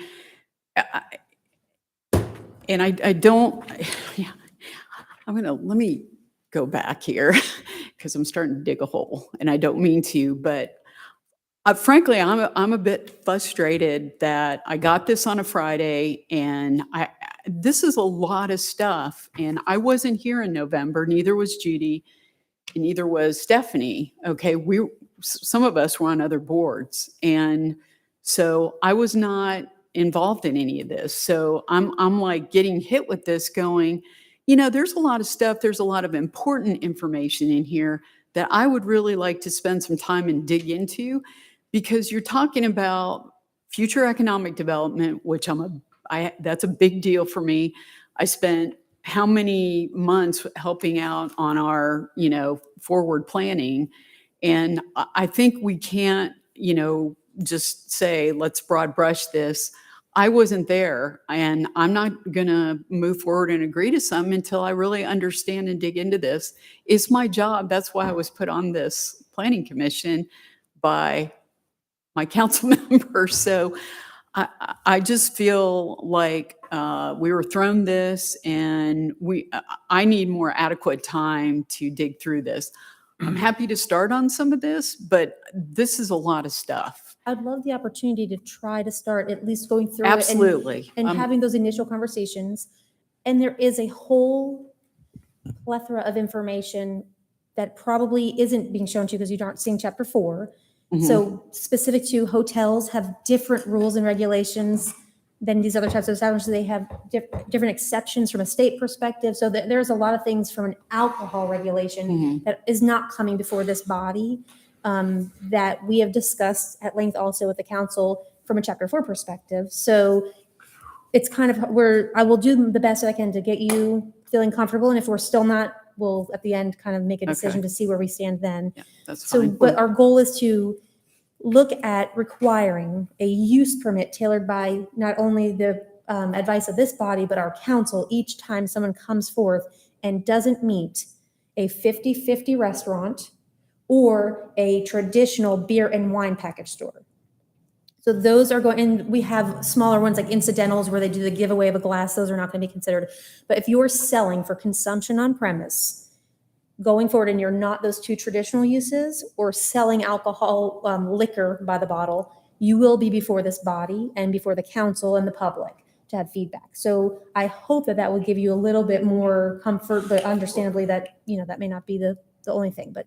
Well, just let me add, those of us that were here last year, this is a lot for us too. I mean, this is a pretty big packet. And then I gotta admit, coming in and seeing revisions tonight, we're like, And they're not Okay, content my revisions, they're notes are- clear, they're really creating consistency across the different, I'm gonna go through, I promise you, we're gonna go through it. And if you all don't feel comfortable, that's your Yes, by all prerogative to means. defer it. So don't feel pressured that, that you have to get through this tonight.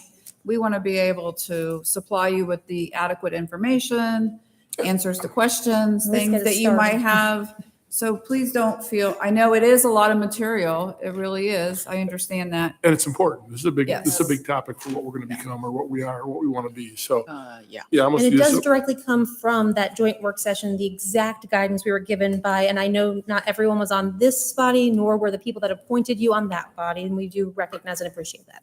So I guess with that framework of let's go through this and So, Yep. so I would make a suggestion that the definitions, half the pile, I feel a little bit more comfortable and it's easier to follow because it's like a definition, read that, okay, get it. Also saw that it was pretty consistent with other definitions elsewhere.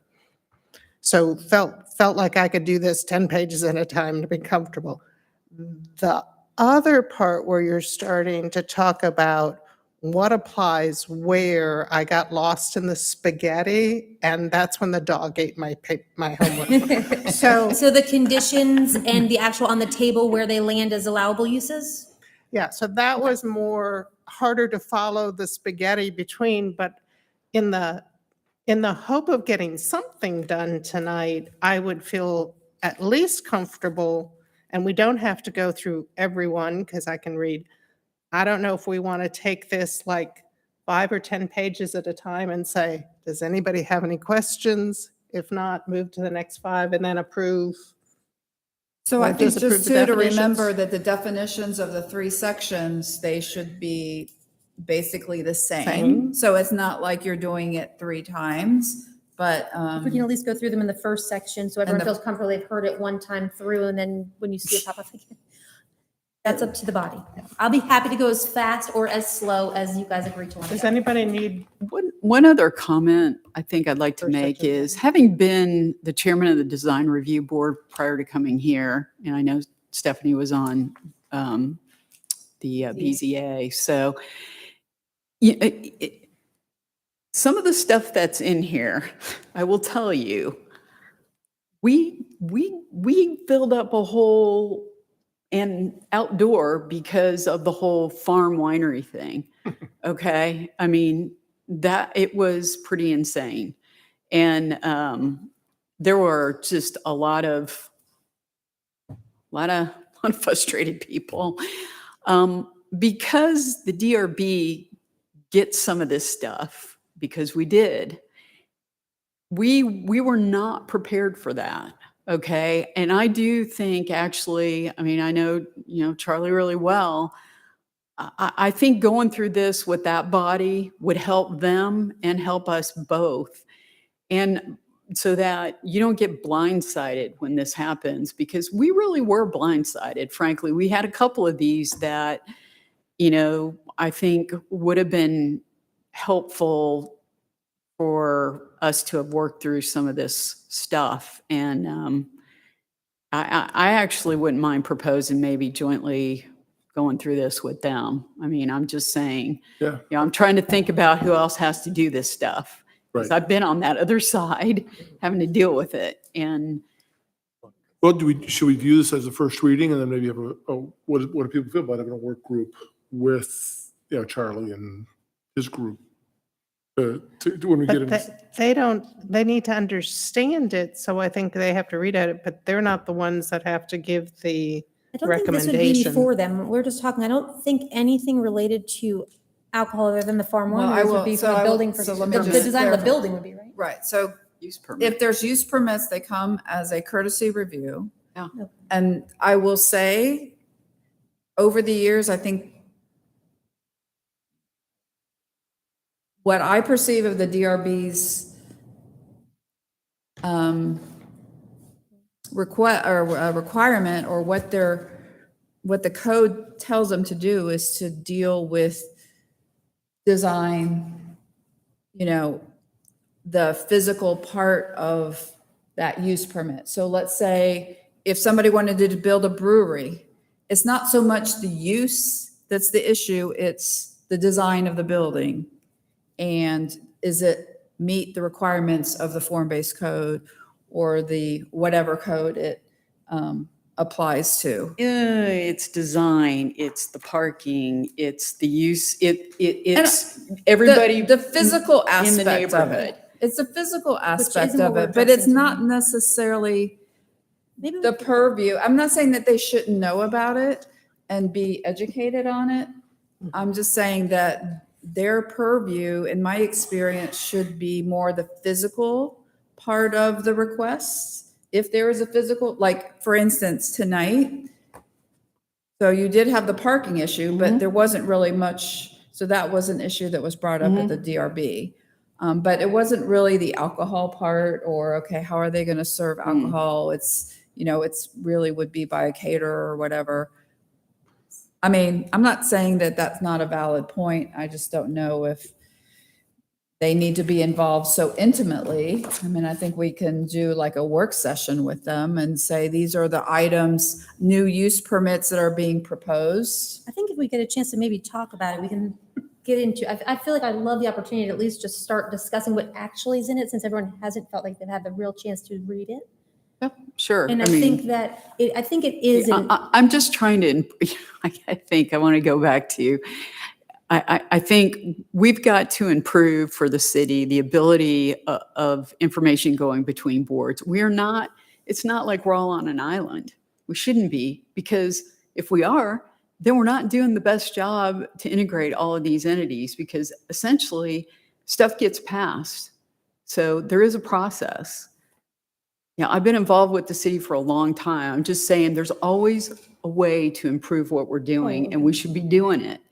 I mean, So if do we we're wanna just saying defer we're going to this be to on wait an and do it that way, island, is what then we're great, saying? let's just be on an island. Then I got to say, why are we here?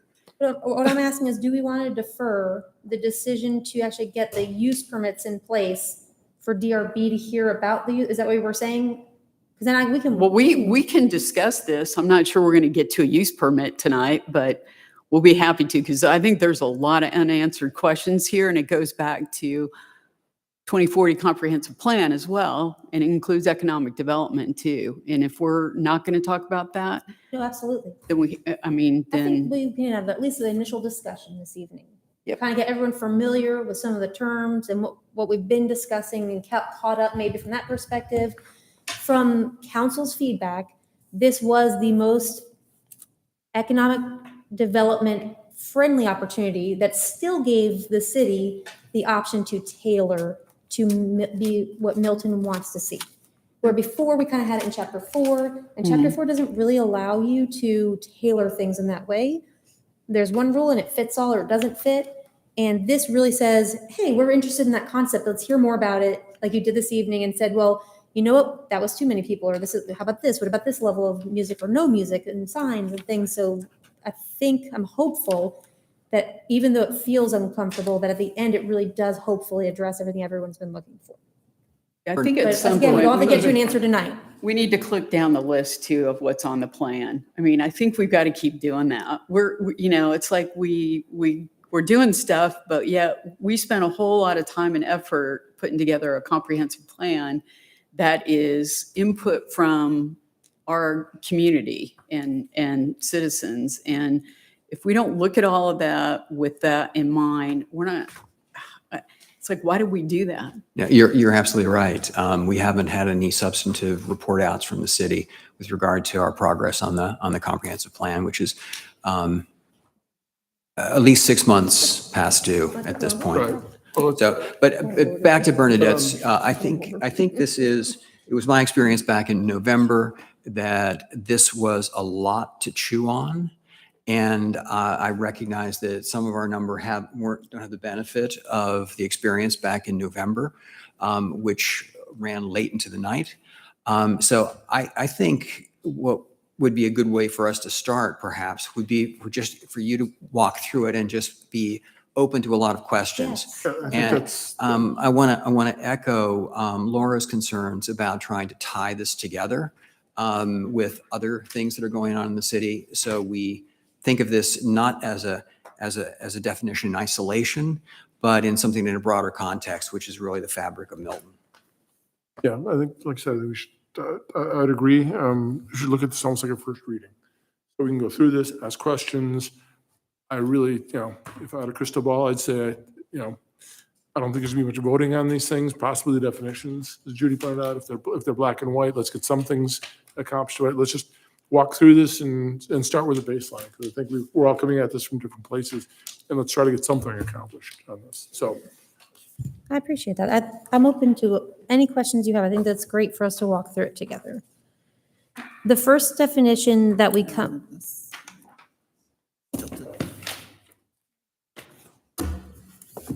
all right. So the first definition we come upon that has any edits is that of bar. We understand and appreciate. Why is it not red? Let me get a better view for you.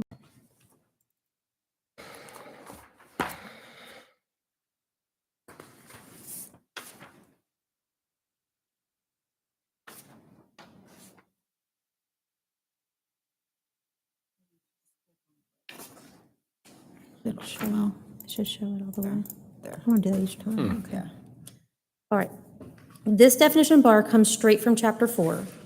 It does give the city the ability to deny a business that is going to derive 75% or more of its total annual gross revenue from the sale of alcoholic beverages or consumption on the premise. Again, we have some tools that allow us to check on that, and compliance has been brought forth in some other meetings that are a concern of this board as well as the council, and police department has started that enforcement arm of their group. In November, we asked about monitoring, and at that stage, you were only at the point of taking the gross receipts. well, The affidavit. the Yes, affidavit, sir. whatever, yeah, from the proprietor. Sounds like you've taken steps, which is good.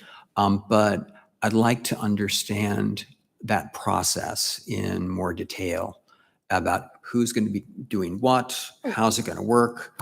I don't know whether I don't want to take us Chief Austin would be off. the one to speak on that, so I don't want to take, I don't want to go off on a tangent. Okay, but let's put that in the parking lot, okay? Absolutely. Because I want to go. I'm sure he's going to be bringing it forth soon anyhow, but so I don't want to spoilers, but I will let him know that there's been a request to hear more details about how that's going to work. Okay, great. Thank you. Absolutely. So where do we technically include enforcement so that we know, okay, we got this code and here's how it's going to get enforced?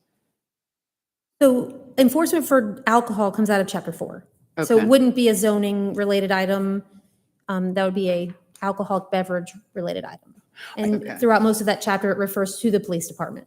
Okay. The auditing aspect can be audited from, the city manager's office can require an audit from the financial books. We could do that ourselves, or we could hire an outside firm. It has a bunch of very specific rules, how they have to keep their books, how long they have to keep their books, things like that. And that's the detail that I'm hoping that you'll be able to give us the next time we get together on that topic. I'd love to see your process maps, your procedures, how this all fits together. Absolutely. So I will bring that forth. Thank you. In the meantime, we have an intent to not have establishments that meet this. They are prohibited from Chapter 4, as well as you'll see they have the blank spaces in the use tables later this evening to show that they are not allowed from zoning as well. Does anyone have any other questions or And comments on? Bernadette, I'm noting that the definition of bar on page 4 matches the definition of bar on page 60 for the crabapple FBC and page 74 for the Deerfield. Oh, I love that. Let's do that. Yes. That will save so much time. I'm going to have to spread out a little more. That's exactly how my desk looked earlier this morning, Ms. my Birds. So yes, so they should match identically. If everyone's good with them and doesn't need to edit them at all, we can continue to move on. Be our secretary, Ms. Burns. Or your editor. One of the Or three. Next, we have the brewery. The brewery had some specific content that was really related to alcohol sales. So we've distilled it down to, that's a Distilled? no pun intended.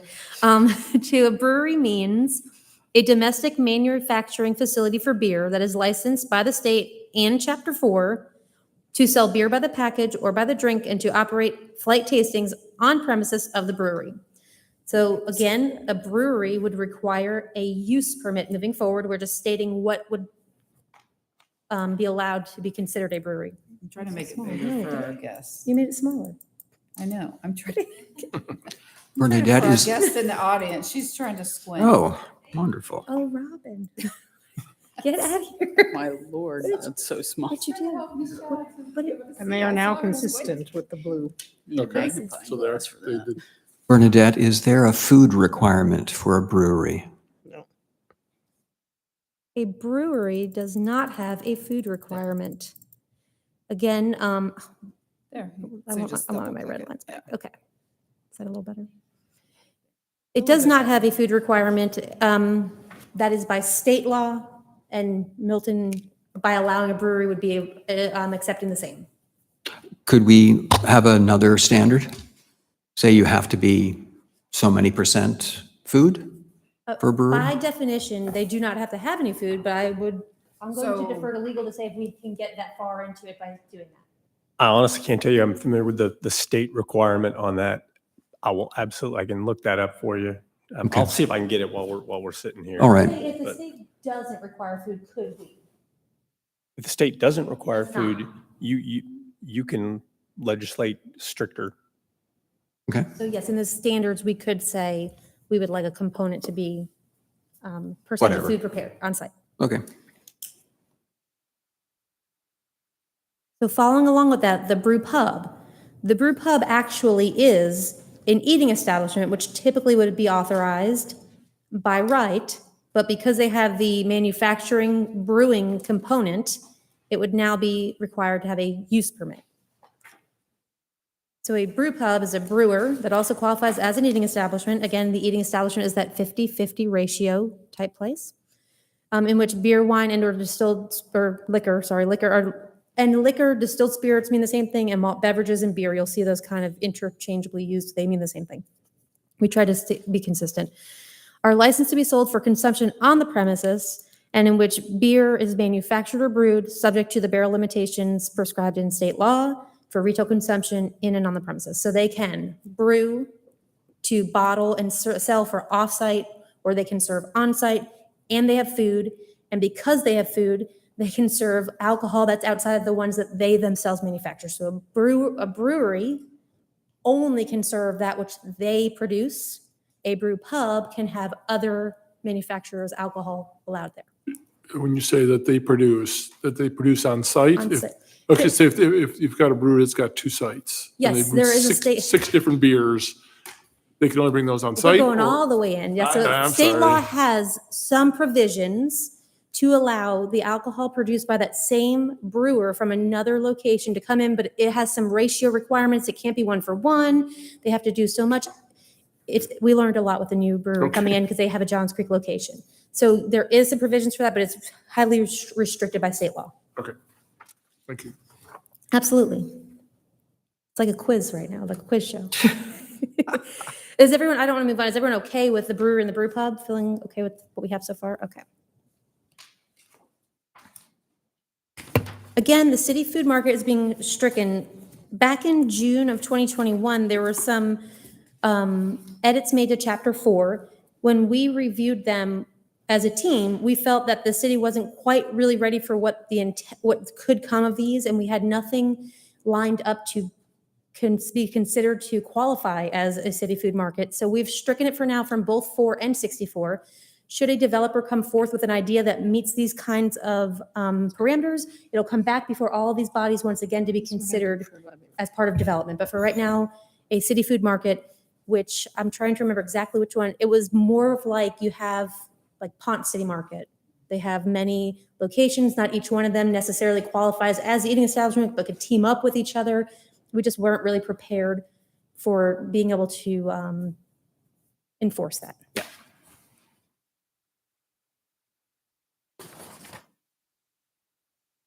Again, same thing with the courtyard market. The courtyard market got into much more specific, how many acres the property had to be on, how many contiguous acres had to be parts of buildings, it had to have a centralized shared space. It was, again, I'm thinking more of like an Avalon in that case. We just didn't have anything in the workings at that time that would qualify for that. So, and in that case, I believe it was the owner of the development that would hold the alcohol license. Just weren't prepared to really want to move forward with that. If it does come up and you guys want to consider it, by all means, we'll bring it back again. Craft beer and or wine market we're striking because the hope is that that type of facility would now just be under that general retail with consumption on premise that we're going to talk about later. So it wouldn't be needed any longer should the body want to proceed with the new recommendations. Again, distilled spirits, liquor, spirituous liquor, just giving everyone a definition for what exactly that means. So if you do want to qualify as an establishment that sells it, you understand what that is, what that means. It's straight out of chapter 4. And all of those have the same meaning. So in this case, there is a slight deviation between page 10, page 62, and page 76, because one says means and the other says is.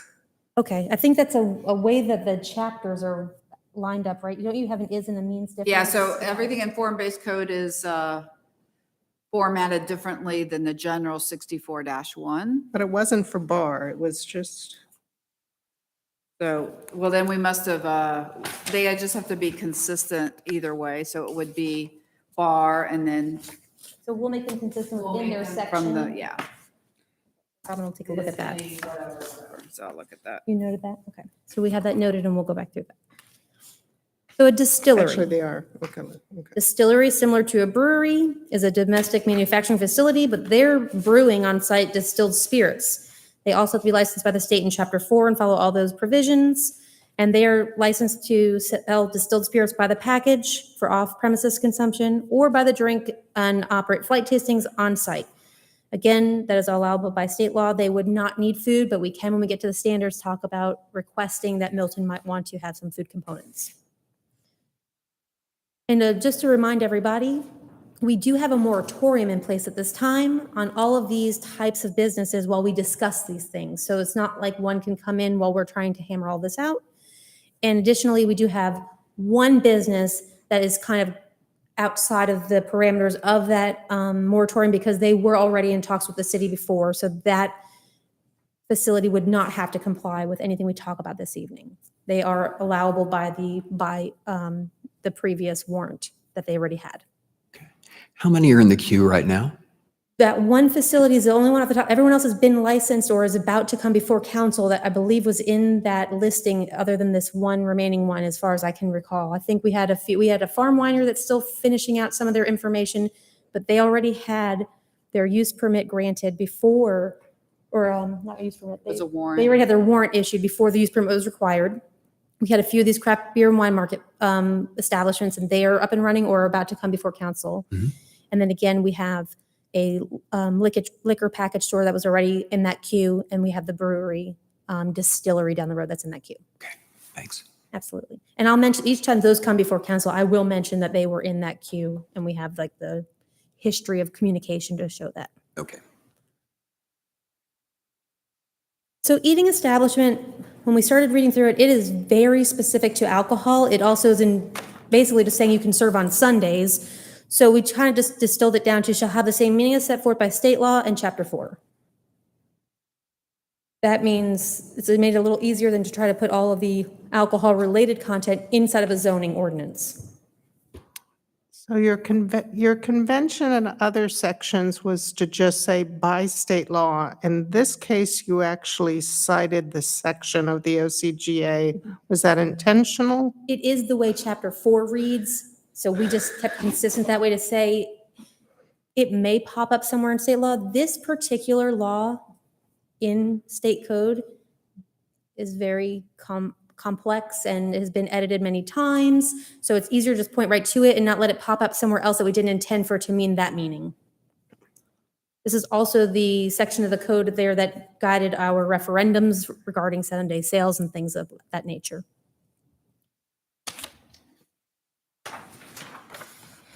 Farm Winery or Georgia Farm Winery shall have the same meaning as set forth in by state law in chapter 4. Again, the rest of it is all alcohol based and has other restrictions. So you guys already have in place a use permit now that has your standards. So anything that was a concern was covered in those standards and doesn't need to be in the definition.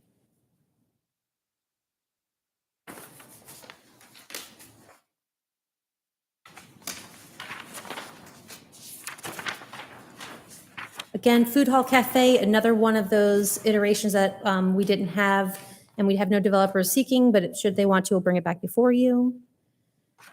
But if, just in case anyone is interested, a Food Hall Cafe was one where you could, I believe, team up. So if you have a tap room in one place and a restaurant in the other, they could team up and share their ratios to qualify as an eating establishment. That was not in the council's desire to look at this time. So here's where we get into the brand new concepts that we'll be talking about. This is somewhere we want to spend some real time on and make sure we're comfortable with and understand. We've come up with the idea that if you have a business whose primary purpose is something other than consumption on premises, but you'd like to allow consumption on premises, you have to first qualify as this general retail concept. Then you'd also have to have the use permit standards met to get the consumption piece.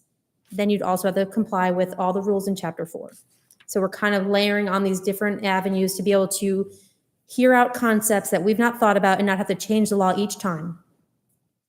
So general retail will mean a business that derives 60% or more of its total annual gross revenue from the sale of merchandise, food, or non-alcoholic beverages to consumers, specifically including but not limited to, and this is what was already kind of under retail before in chapter 64, delicatessens, plant nursery, art galleries, printing shops, garden centers, retail stores, shops, repair shops not involving any manufacturing on the site, and millineries or similar trade shops whenever products are sold exclusively on the site where produced.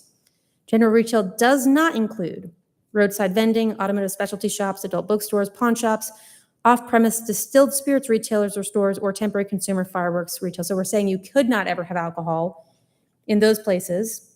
And we're not guaranteeing that if you're one of these others that you will, but you could come up with a concept that is very unique and maybe be a garden center that has consumption on premises under this consideration. So this is for people that want to have, serve alcohol in addition to their general business. I use the butcher shop and Savvy Provisions, that'll be before us soon, as the examples of what we've currently been seeing. Chapter 4 just didn't contemplate not having a restaurant or at the time, just being a package store that had consumption on premises. And we were like, well, we like that you'd have food and things. We like that better than having a package store having consumption on premises, but we didn't have anything to allow for it. So this now would allow that. Does anybody else think 60% is low? Oh, we can talk, yeah, we can Yeah. actually. What about spa and salon? So currently, a spa and salon can only do the incidental giveaway. So they have to, what they can do is it's a limited quantity. I want to say it's 2 glasses of wine that they can't charge you. They can offer it and that's it. They're not doing sales for consumption on premises. Right. And they would still not be able to under this. Okay, so where are they included? Is that somewhere in chapter 4? They're in chapter 4 and they would not be under a use permit or any kind of warrant. They would still be just permitted by chapter 4, same as a bring your own beverage establishment. Okay. All right. Okay, so 60% you think Yeah, so slow? that means all I'd have to do is get 40% of my revenue could come from alcohol. As a Correct. general, that seems high. That is how it is. And that's how it currently is written in chapter 4.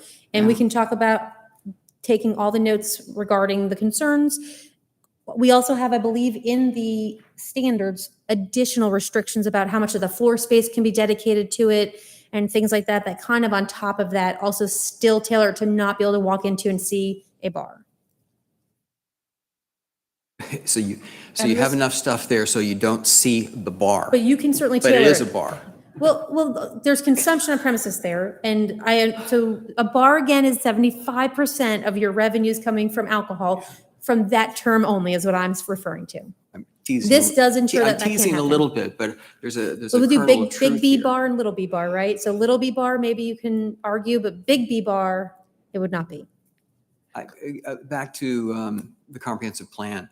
I don't remember anyone in any of the sessions that we had request more drinking establishments. We asked for more quiet, which, the last guy's going to blow out of the water, but not more booze. I'm concerned that we seem to be introducing concepts here that that take us away from the quiet enjoyment of Milton and introduce so much liquor into the place.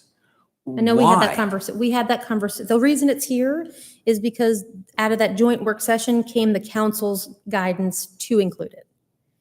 So when we went back before them again in another subsequent work session to ensure we had the right guidance, and they did want to include it because they do want to be economically friendly to businesses that they can't conceive of today, but still have the controls over them to put standards on them to allow to consider businesses to come to Milton. That's why, that's the why. And for Deerfield, for revitalization, I mean, I think you have to have that possibility in order to draw the right type of businesses for changing the corridor, and for the corporate area in Deerfield where there's availability of space. There's got to be, probably going to need to be some sort of mixed use in order to draw the right type of clientele to that area.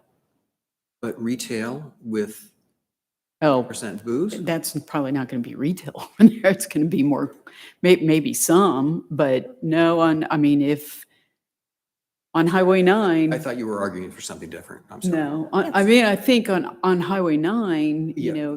that whole area, which, hopefully is going to get revitalized.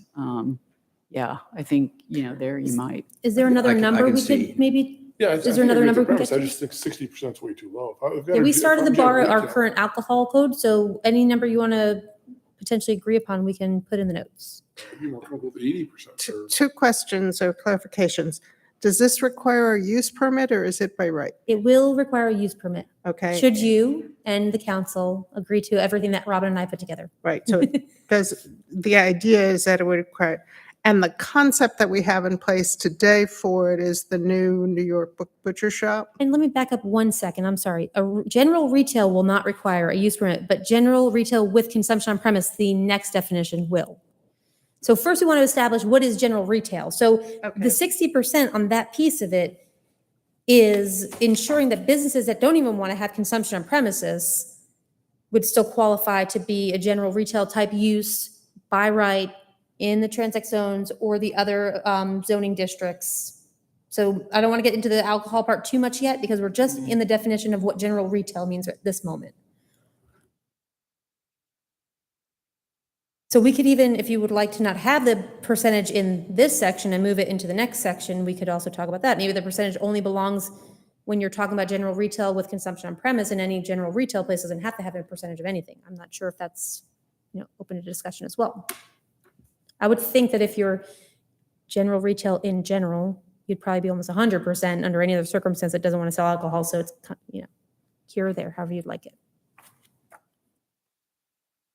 So would this be, let me make sure I'm defining what the business is. So for instance, in Avalon, you have Onward Reserve, which is upscale men's clothing. They do kind of their whole thing is, they do beer, right? Is it for sale or just to give you? No, they just give you. That's So different. that's going to still be Yes, under. ma'am. Incidental. Okay. So we're, This is. I'm I trying use to this understand drastic- what this would I'm look going to give you like. the most drastic example Yeah, I've come give up me with. one, 'cause Is then everyone laughs at me. It's like a dog food store comes in and they sell dog food and they also want to be able to serve you a glass of wine. It's a very weird concept that we would never have ever assumed And maybe there's some world in which this is some high-end place that you go get these treats and biscuits in this way that, and so that is my most drastic example that could come in if you were to, but it would be by use permit and it would be tailored. I have Have you to, been drinking? No, it's not me. We've had this discussion. but I did see an article actually, and I think this was in Midtown. So a dog park, and they're serving Alpharetta does that. alcohol. Alpharetta allows Okay, that. does Alpharetta? Well, They have some Midtown does food too. components, I believe. Oh, it's a big It's a deal. 60/40 type place, I believe is their model. I don't want to, Okay. I've done this research and I don't want to confuse anything, but I believe it's deal. Alpharetta that has the dog park. And on the other end of that weird model, so you have the dog food store, is the actual butcher shop. They have a kitchen. They have food. They prepare meals right there on site, but they're not a restaurant by the definition of restaurant. So it kind of has this really broad span. Okay. And, that's an example where there's a lot of groceries sold, but if you want to buy your meal to go get your lunch, have a glass of wine, and take your meal to go, but it's getting most of its revenue from the meals to go. The other example, though, is I was in the Bethel View Kroger, and carved out in the middle of a Kroger, people were drinking wine. Really? Mhm. I'm going to the wrong Kroger. Yeah. Yeah, me too. So, but I think general retail helps to apply to, your local Publix and Kroger sells wine and beer. Right. But then with consumption on premise is a Well, separate category. Whole Foods does that. They have the upstairs Yeah, room. exactly. So, yes. Yeah, Whole Foods was one of the models that was Okay. discussed at length when we considered the butcher shop. We don't have many retail spaces as large as a Whole Foods would be. So this is like the Milton boutique version of that. So this would kind of, and again, I think the crux of it would be in the use permit to really focus again on what that looks like from the standards and conditions to ensure that it doesn't get beyond what you're intending, but does also still address council's request to have this ability to do this. You know what percentage they typically sell of? At the butcher shop? No, at Whole Foods. I don't know the Whole Food percentages. I know that when we Curious. talked to the butcher shop, their original projections from their other businesses that are modeled like this out of state was something about like 10, 15% on-site consumption was coming from that. They do have bottled wine also in their alcohol ratio, but from actual consumption of site, that's what they were projecting to do. So it could be a possibility that we could define it such that it would be general retail with the 60%, meaning you could still sell wine and beer, and then put a restriction on on-premise consumption at a smaller percent. And I also want to bring back up something that was a big concern last time. In our current code, you can have that retail count as a beer and wine package store. We had one. All they were beer and wine package and consumption on site. That was a concern for some people. That business is no longer in business. And if we need to address that through tailoring of the recommendation, whether you want to continue to allow that concept or not, we can address that here this evening. But for now, a package store would be considered general retail. So we've clearly said off-premise distilled spirits retailers or stores would not be able to do this.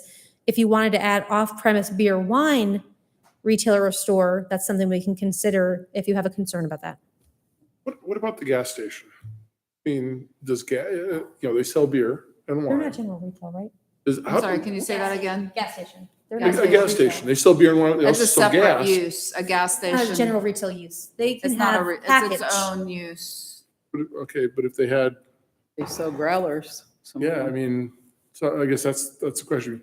First of all, would gas be included in their total revenue? They're So not would they general just- retail. They would never be, tell me, I don't want to speak over zoning, so I want to make No. sure, but I believe they're not a general retail. Well, it's a separate use under C1, gasoline stations with or without convenience Okay, store. all right. So it's already called out, and then there's They probably. can have packaged beer or wine only, Yeah, they can't do liquor. Okay, Correct. all right. as far as I know today. Yeah. We'll dig up something at some but- point that, Wait Kurt, a back minute. to your concern about the 60%, would you feel more comfortable if it's, because I'm trying to think of, it's a store, they're a small grocery store, they also sell wine and beer, they have a little restaurant, but you can do some consumption on premise, but it's not 40% of your total sales. It's a smaller percentage. Right. So the idea is, yeah, you're still selling wine and beer that people will take away with them, but yet allow the on-premise consumption as long as it didn't exceed 25%. Yeah, that's, what I'm looking for. So maybe in the conditions, when we get to the nitty gritty of how much consumption can be, we can put that, would that be a better thing to put in the conditions instead of the definition? Anything you want to have flexibility on can be put into conditions on the use permit. Then it could be on a case Even by if it's related case. to alcohol in the use permit, you're okay? Sure. Okay. So then on a case by case basis, you could consider that, that would be administratively very interesting to enforce, but we could do that. And just again, to take a step back, use permits go before council. Right. And this Warrants- body, warrants CZIM, Planning Commission, Council. But warrants and administration use permits go to the department. So those. If they do those a never- courtesy to council, it's not required, but they do bring them to council. But we're not suggesting anything be by a warrant anymore. Yeah, Okay. in this scenario, everything is by use permit except for retail package for beer and wine and 50/50 restaurant. Okay. And So we had a- everything else, as you'll see, and we get to the tables, are by use permit that goes through you and the city council Okay, because I think And the potentially DRB. chart you had where, I Right, for courtesy, you're saying. for courtesy, yeah, and DRB for Yeah. courtesy, yep. think the chart you had where it split out. Yes, that was the Yeah. original iteration. Okay, Just to good. remind everyone where we started and letting you know that we did address and change it. Great. So sorry if I created any confusion over that. Because the bigger concern on that is, that chart, nothing, a lot of that would never see the light of day again. So, And council was fine with, at that last, I think 2 times we've now reconfirmed, they're great with it being a use permit. Great, okay. Okay, so for now, we'll set aside the percentage and we'll get back into it in the standards and conditions. And if we need to come back to the definition and edit it, we'll do that as well. Yep, you're right, Judy, I'm more concerned on premise portion. And so again, we created a separate category to be in the tables and a separate definition for general retail with consumption on premise. So that you must meet that first definition of general retail. And then you also have the desire to serve alcohol on site. So once you're in that category, you are a different use and need that use permit. So general retail will be by right, general retail with consumption, use permit. So this is not where we'd have the percentage allowed on premise. We can get back. Okay. I would love to see if when we get to it, we want it from the conditions perspective or definition perspective. Okay. And then we'll go back through and edit it through the whole way. Okay, Crowler and Growler Shop, technically from a zoning perspective, would just be a retail beer or package store. They just serve that in these specific containers, and we have this flooring requirement that we have in Chapter 4 that would be zoning would oversee and sign off on, but we didn't feel that it was needed to have another definition to call that out because it is just a allowable package store. But there have been gas stations doing that. Yes, they are allowed to do that. Okay. Just wanted to clarify that. It would, yes. Gas stations are allowed to sell by the package beer and wine, which includes in a Crowler or Growler. Oh, so in a Crowlers and growler. growlers Yeah. have to be sealed Oh, that's and true. taken off premise home. So it's literally just Okay. putting like your 6-pack in one container is Yeah, how they, okay. It's just better beer. it's a very interesting how they keep coming up with new ways to do it, but. All right. Getting into the microbrewery and microdistillery, these are Milton versions. From an economic development perspective, our prior economic development manager had recognized that we have very small space and you might not get a large brewery or distillery in and wanted to give them basically a pricing discount by being a micro. It's a smaller floor space and they're producing less barrels is the only difference. Otherwise, they are the same as a brewery and distillery. well, I think we Use talked, permit. I think we talked too of where the 15,000 barrels came from. Is that, I think we talked to one of the breweries or something and said that is. Yeah, that's my question. I that they can do- unfortunately do not recall where that came from, but it lives in Chapter 4 today. If we have concern about it, we can defer those and talk about them more. But I would have to go back and review Sarah's original conversations about where that number came from. Right. It could potentially be. I believe it's from the state. those Looking at it. Micros, I thought ours, that you wanted to give them the discount. I Ah. think brewery and distillery, now brewery and distillery have barrel requirements, I'm assuming she based this on. But I'll look back, I don't remember seeing the word micro at the state level. I think that's a Milton. That might be interesting to get somebody from a microbrewer to say, yeah, I can make 15, that's a good business model. 15,000 barrels makes it, or a better business model is 10, or a business model is 25. So I can look just so into that, that. just so, the business health side of it. Our current, in the queue establishment does qualify as this micro style. Okay, And didn't I have any issues with that? all right.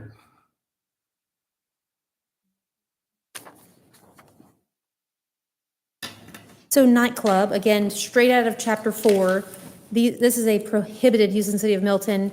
The definition in the first iteration had the wording saying this is a prohibited use. After talking with legal, they felt that because they are prohibited through the tables, it didn't need to also be in the definition. So although it did used to live there, it's not there anymore. As well as another section where we have prohibited uses in That's all districts. So that's also covered. So Did we we're, cover the micro distillery? Because that was, I know it's kind of lumped in with the, Oh, The sorry, brewery it's the same thing. They just reduced the barrel limitation. yet again, because 15,000 barrels of Distilled spirits. distilled bourbon or something is a lot of alcohol compared to Oh, 15,000. I think the main brewers and distilleries it's a large quantity, but they have separate rules. I just want to remind everybody about how much can be produced for consumption on site. So the state does restrict these style businesses in many ways that we don't call out specifically at this time. We just say as per state law. Okay. It's Right. something we're looking, I have a large list of things we'd like to expand upon in chapter 4 and kind of clean up. And it's one of the things I've been interested in looking at, but at this time we haven't done so far. Okay. I really think it was a number to say a small footprint could produce this much and get a discount on the pricing they'd pay the city for a license, instead of making them pay the same price that a large footprint producing those greater quantities would pay. I believe that was the intent. So again, nightclubs not allowed, stating that 75% of their total annual income or gross revenue comes from alcoholic beverages consumption on site, and they have cover charges and entry fees, and just really trying to narrow in on something that Milton doesn't want to allow, and again, prohibited in all districts, regardless of whether it says it in the definition or not. So here again, let's take a pause. These are a brand new approach. We've always had what was called a package store, and we're just trying to really clarify and use the same terminology as used in chapter 4, which is that off-premises beer, wine retailer or store.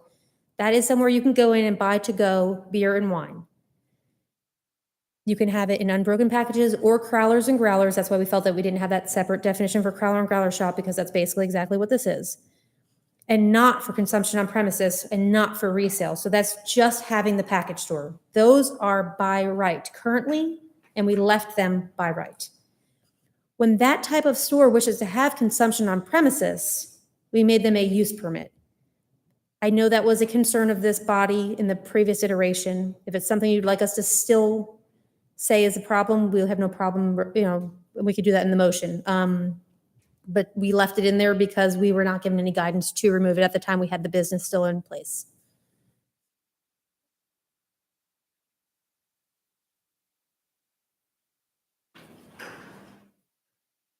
So off-premises distilled spirits retailer or store used to be called a liquor selling establishment. We just, again, cleaned up the language to match chapter 4. This is a store that sells in unbroken packages, not for consumption on premises and not for resale, distilled spirits. They were by warrant previously and will be by use permit going forward. There are many more restrictions for distilled spirits sellers than there are for beer and wine, so they are under a use permit. so can I ask, just getting your input, we're not to the tables, but in general, do you all, or you feel pretty positive about beer and wine retailers not to have any use permit? You can think about it, but we'll get to Yeah, I it think again. Something we would like an Without answer. consumption, that is? I'm sorry, what? Without, no consumption on premises? Right, no consumption. No consumption. It's just retail, like that you go and buy a bottle of wine, a package of beer, you go, that's it. Just like you would in a They grocery may store. have tastings on site, but not sale consumption to sit there and drink. And beer and wine only. Beer and wine only.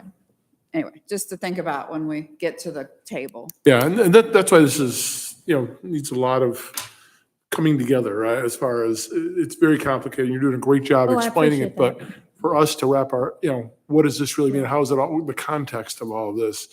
And that's why I think, we need to mull this over for a little bit, at least I do. Certainly. So again, package, just giving you the idea of what a package is. Again, it can mean a bottle, keg, barrel, just to make sure when we see it in other places, we know what that term means. Oh, I'm sorry, I'll go back. I skipped over one. We got rid of package sales store because we renamed them those off-premises locations. So they're no longer called package stores. And the package, where's a traditional liquor store that's got beer, wine, and booze? Beer, wine, and liquor? On Yeah, the road. Oh. In this, physically or in this document? in this document. So in this document, you would be defaulting to the distilled spirit store, which will be allowed to sell beer and wine, Okay. but you have to get the use permit. If you're having liquor involved, you automatically fall into that off-premises distilled spirits retailer or store and have to have a use permit if this all goes through. Yeah, I'm just looking for the classic liquor Yep, store. that and they can has have beer and everything, wine. But no sales on premises. And That's that- right. And that's called what now? A off-premises distilled spirits retailer or store. Okay. I can go back to it if you'd like to see Yeah, it. no, that's all right. Okay. And again, it's currently by warrant. We're in this iteration recommending a use permit. Private club is something that comes up in Chapter 4. It's associated with a nonprofit. We're just bringing the definition back over here to show what that would entail. It's word for word from Chapter 4. They have different rules from state law that we have adopted at Milton, which allows them to have certain kinds of consumption on premises without having the food component. So you could be a private club, and again, whether or not you adopt this definition won't really change anything because they are allowed in Chapter 4 and they're not anywhere else on the use table. It's just where they fall under, right? Where do you include golf club, country club? They are separate. They right currently can have a standard consumption on premise license when they qualify also as an eating establishment, I believe it is. They are not in here, they are in Chapter 4, and they have special rules by state law as well. Okay. Hotels, In here, they're called a Sports sports club. and that's even another one. Sports clubs, like another one. I don't know if we have anything that actually qualifies as that. I think we may have it added in here as well. That has even more, I think, a little bigger context than a golf course. I think it's more of an arena type place. Just a question, private club is on page 31, but it is not in the form-based code, should it be?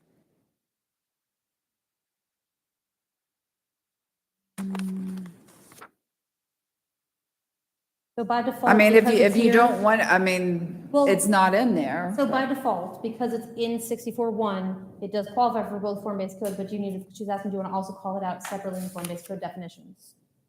Right, I mean, it's not on the, I don't believe it's on the use chart. So right now, we don't permit, if somebody wanted to do the private club, it's not called out.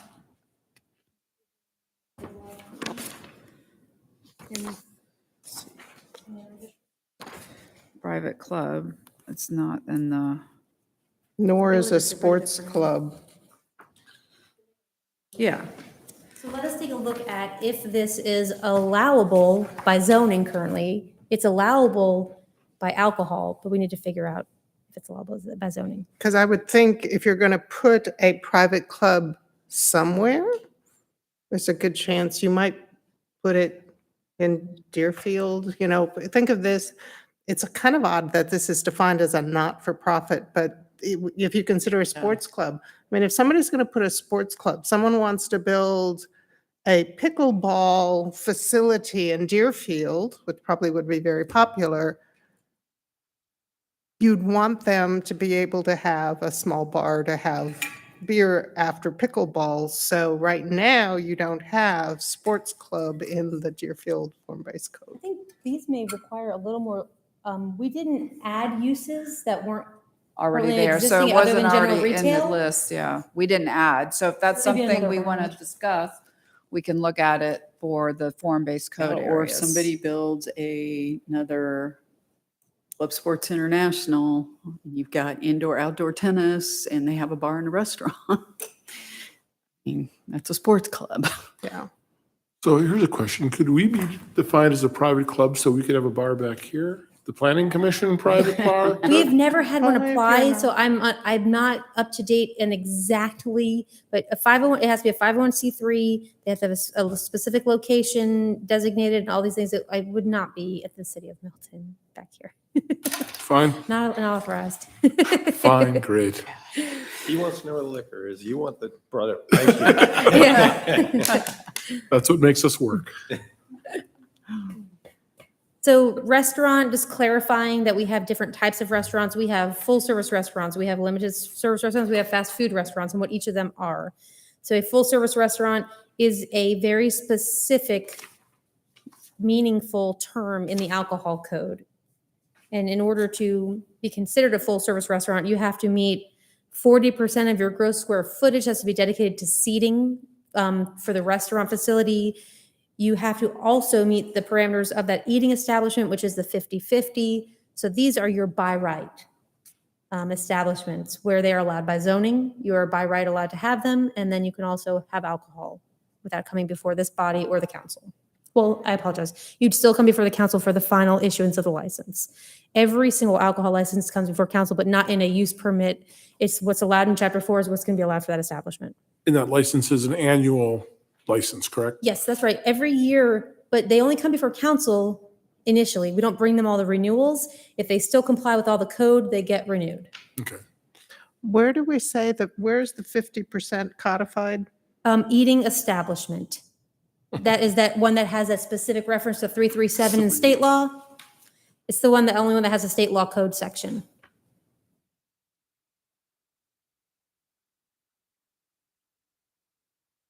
Ms. Birds, do you need me to wait a second? Yep, I'm just finding the Okay. page. It was so many pages It should be ago. page 11. 11.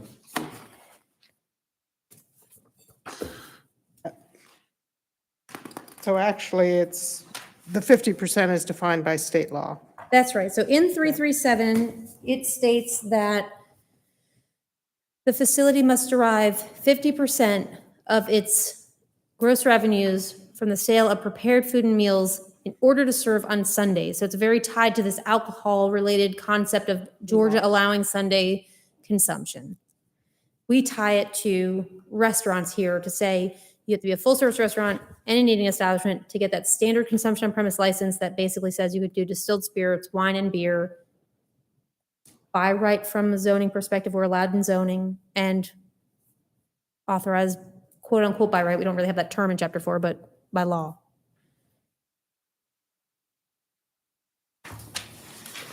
So restaurant, limited food service, again, they must meet all the requirements of being a full-service restaurant. They must have that kitchen, that seating plan, and all of that. But only 30% of their annual total gross revenues need to come from food and beverage sales of prepared food and meals, not 50. I know that we've had some concerns that 70% is very close to 75%. It has been voiced, and we were asked to still consider including it under a use permit. Yeah, just to harken back to November, this body at that time, in that meeting, concluded that we didn't want to have limited service restaurants. And in the work session, I was the one who failed to mention that. That was our judgment. And so just want to put that out there as we discuss it once again. When we give our feedback, I will be sure to mention once again that was, if everyone agrees, I can say it was one, or I can say the body is or is not in favor of these 70-30 type establishments. Well, we have a new commission now. Yeah, I would like to so let everyone to give a, I'm going to get some when feedback we- if you don't yeah. mind. What is, I'm trying to think, what is a limited service restaurant? Billy Allen's is our Bill- current Bill- limited food service Somebody restaurant. sells more alcohol than food. Who is it? Billy Allen's. It's the only one in the city at this time. Okay. So it would be, the concept was that, brought forward by our economic development manager at the time, that there are many restaurants that we see, or downtown, that have expensive alcoholic beverages that would make the ratio unobtainable, and therefore would be allowable to have less ratio coming from food and meals, as was the description at the time. And that was the rationale for Billy Allen's. Yes, sir. I've gone there and tried to order a good drink, and they can't make them. So just forewarned on that guy. No piano either. Still no piano. Yeah, I thought that was the piano place. Yeah, no piano.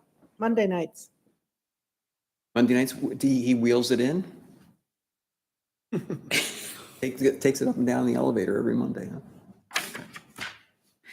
Okay, so that would be this type of establishment, and currently they would now need a use permit. And again, they're under a moratorium for any future until we make these decisions. Just keep reiterating that. If we are not comfortable with removing special event at this time, we can parking lot that. Parking lot, please. Again, here's that sports club, a little bit different of a meaning. This is an association or corporation, so they don't have to be a nonprofit by state code or federal code, sorry. They just have to be an association or corporation organized and existing under state law, primarily to provide a location for patrons thereof to engage in sporting events. So to me, I would think that's more of like Rush Union maybe, could potentially, I'd have to read the specifics, but I would think something like more like a sports facility rather than a golf course. So Ken, in the second paragraph on page 37, I think I caught another one. A sports club organized or operated primarily for serving alcoholic beverage shall not qualify for licensing under this chapter. That should be chapter 4. Chapter 4, yes. Yep. That's. Because that are you comes noting from that? Yes, alcohol. I'll that's get right, it, that's right. yeah. Are you taking my notes? What's that? So we can't be a sports club either to get a bar, to get our bar back here. I So don't I think think this is so. going to be the same as private club, that we need to look at where in 64 it actually calls any of these out, because we've had these existing in chapter 4 for a long time, but may not even have contemplated for where they Are are permitted, permitted right. in chapter 64. So But right now, I it would think just be a goes back to that definition. discussion that Commissioner Wysong had, maybe if there's this pickleball club in Highway 9 area, maybe they would want to do that. So that's something we can definitely, as we get to the use chart, we can look at it. Having these definitions in place allows us to then consider it in the future as well. We don't have to decide today that we'll allow them. We could define them and then in the future decide where they'd be permitted as well. Yeah, because I mean, you can get into, A big conversation. private indoor outdoor tennis clubs. I mean, yeah, there's all kinds of stuff. Why 2 years? That seems like a long time. What was 2 years, ma'am? Under Codicil 1, that they have to be operating for 2 years before they can apply for a liquor license. That seems like a long time. And this is under this chapter as well. Number That's a one. chapter 4 issue. Number 1 also says under this Okay. chapter. I honestly do not have, I inherited that definition and have never touched it, so I would have to look further into why if it comes from state law, if it's something we have, this has been in existence since I've been with finance. We've not put that in place, so my best guess is that it's state law, but I don't want to say that for a fact. I'd like some time to look into that.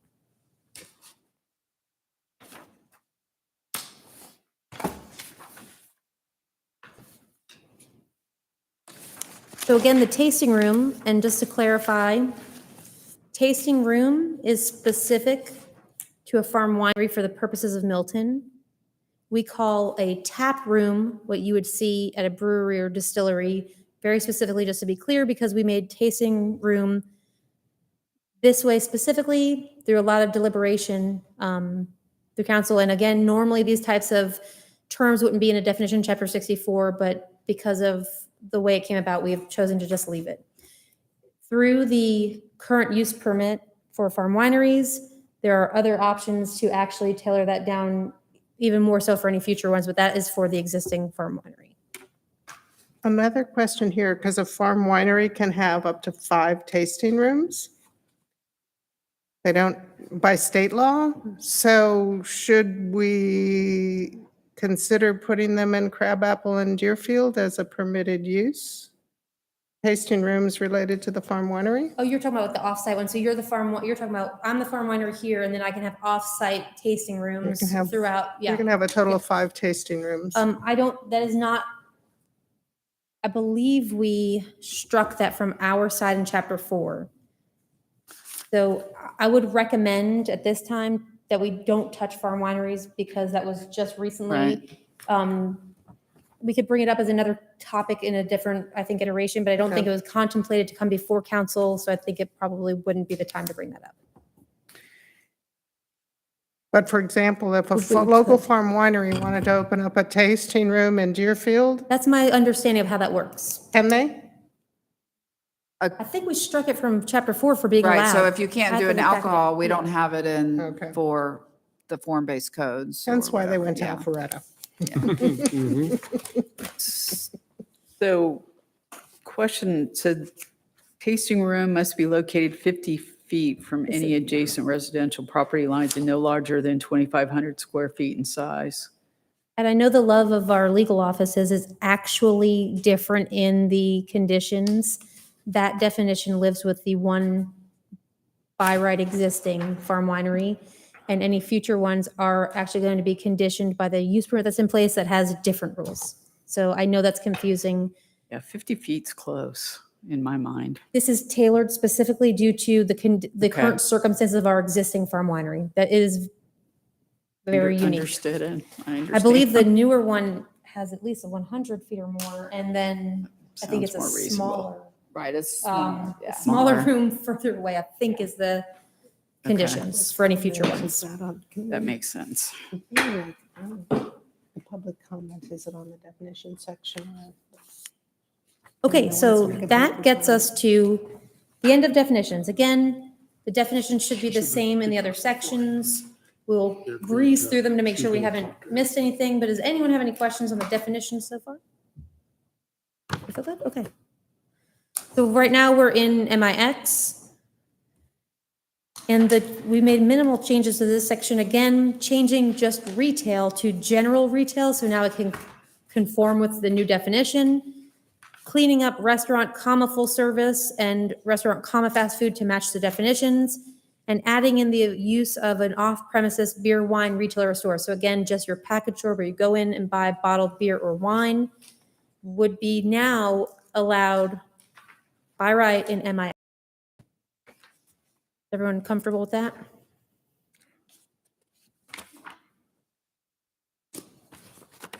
C1, cleaning up some language that was pointed out that was missing about any use not specifically designated as permitted is not allowed or prohibited. So just matching that to the other sections. Again, restaurant, comma, full service, and changing that general retail and making it match the definition and adding in these other uses that aren't considered general retail. And again, allowing off-premises beer, wine, retailer, or store by right. Same thing, if it's not specifically designated, it is not allowed. Adding in the off-premises distilled spirits retailer or store. So this is where we get into, we currently do not have. We do not have any C2. You have C2. to rezone to. You'd have to rezone to see, let's say if somebody, let's say in the Birmingham Crossroads, there's some C1, they wanted to rezone to C2, it'd have to go through a full rezoning. I don't really see that happening, but in case it did, that's Where our liquor package. stores that's would where a be liquor allowed. package store would be allowed. So let me just, you're probably thinking, well, why is there a liquor package store at the gas station behind 7 Acre Bar and Is Grill? there C1? Huh? Aren't they C1? So what happened, it's C1, but back in, I believe, 2011, 2012, we did a pretty big rewrite of permittable uses. And so that's when we changed the liquor package store from C1 and made it into C2. And that liquor store was already operating under C1. So let's say if it goes out of business for a certain amount of time, then you cannot have a liquor store there anymore. So for a year, I believe it's a year.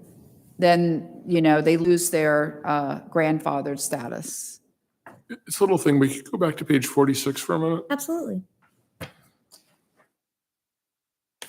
trying to figure out, this is my packet or your packet?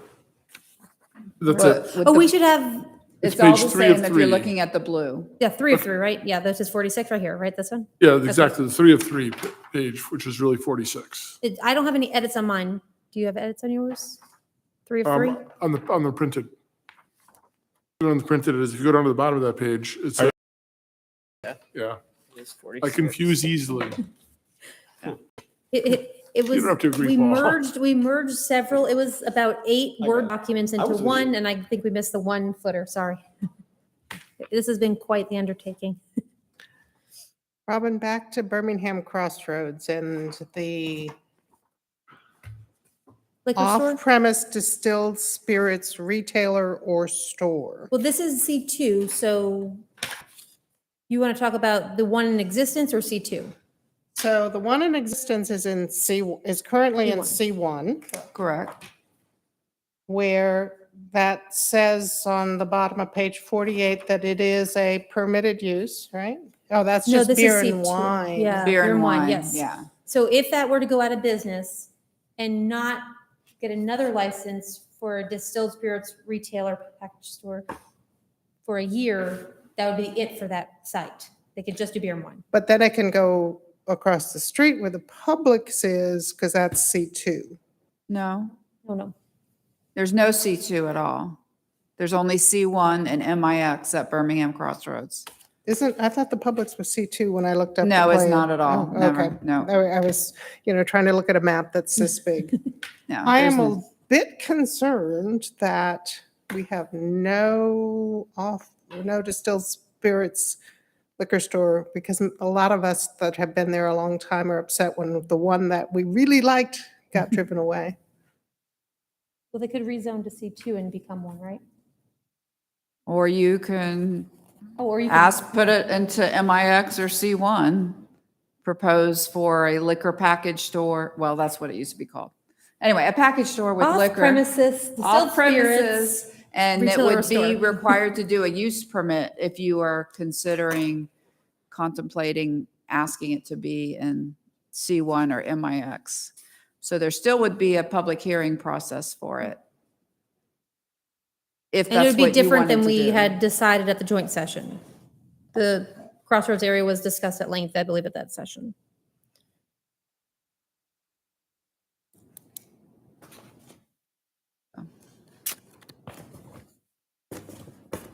Place on that, and those 3 corners?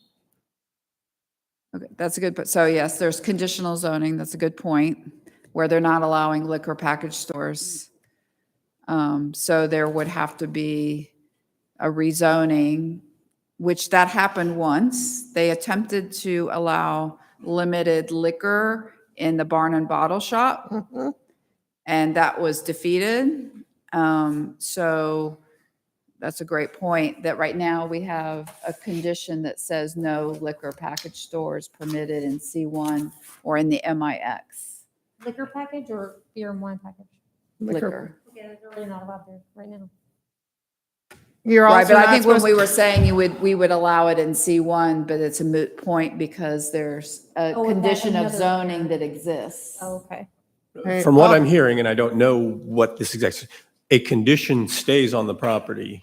Right. If you were to rezone the property and didn't re-put that condition back on it, then the condition would go away. That's what was attempted back in 08, 09, and they did not approve that rezoning to allow a distilled spirits package. Right. favorite wines.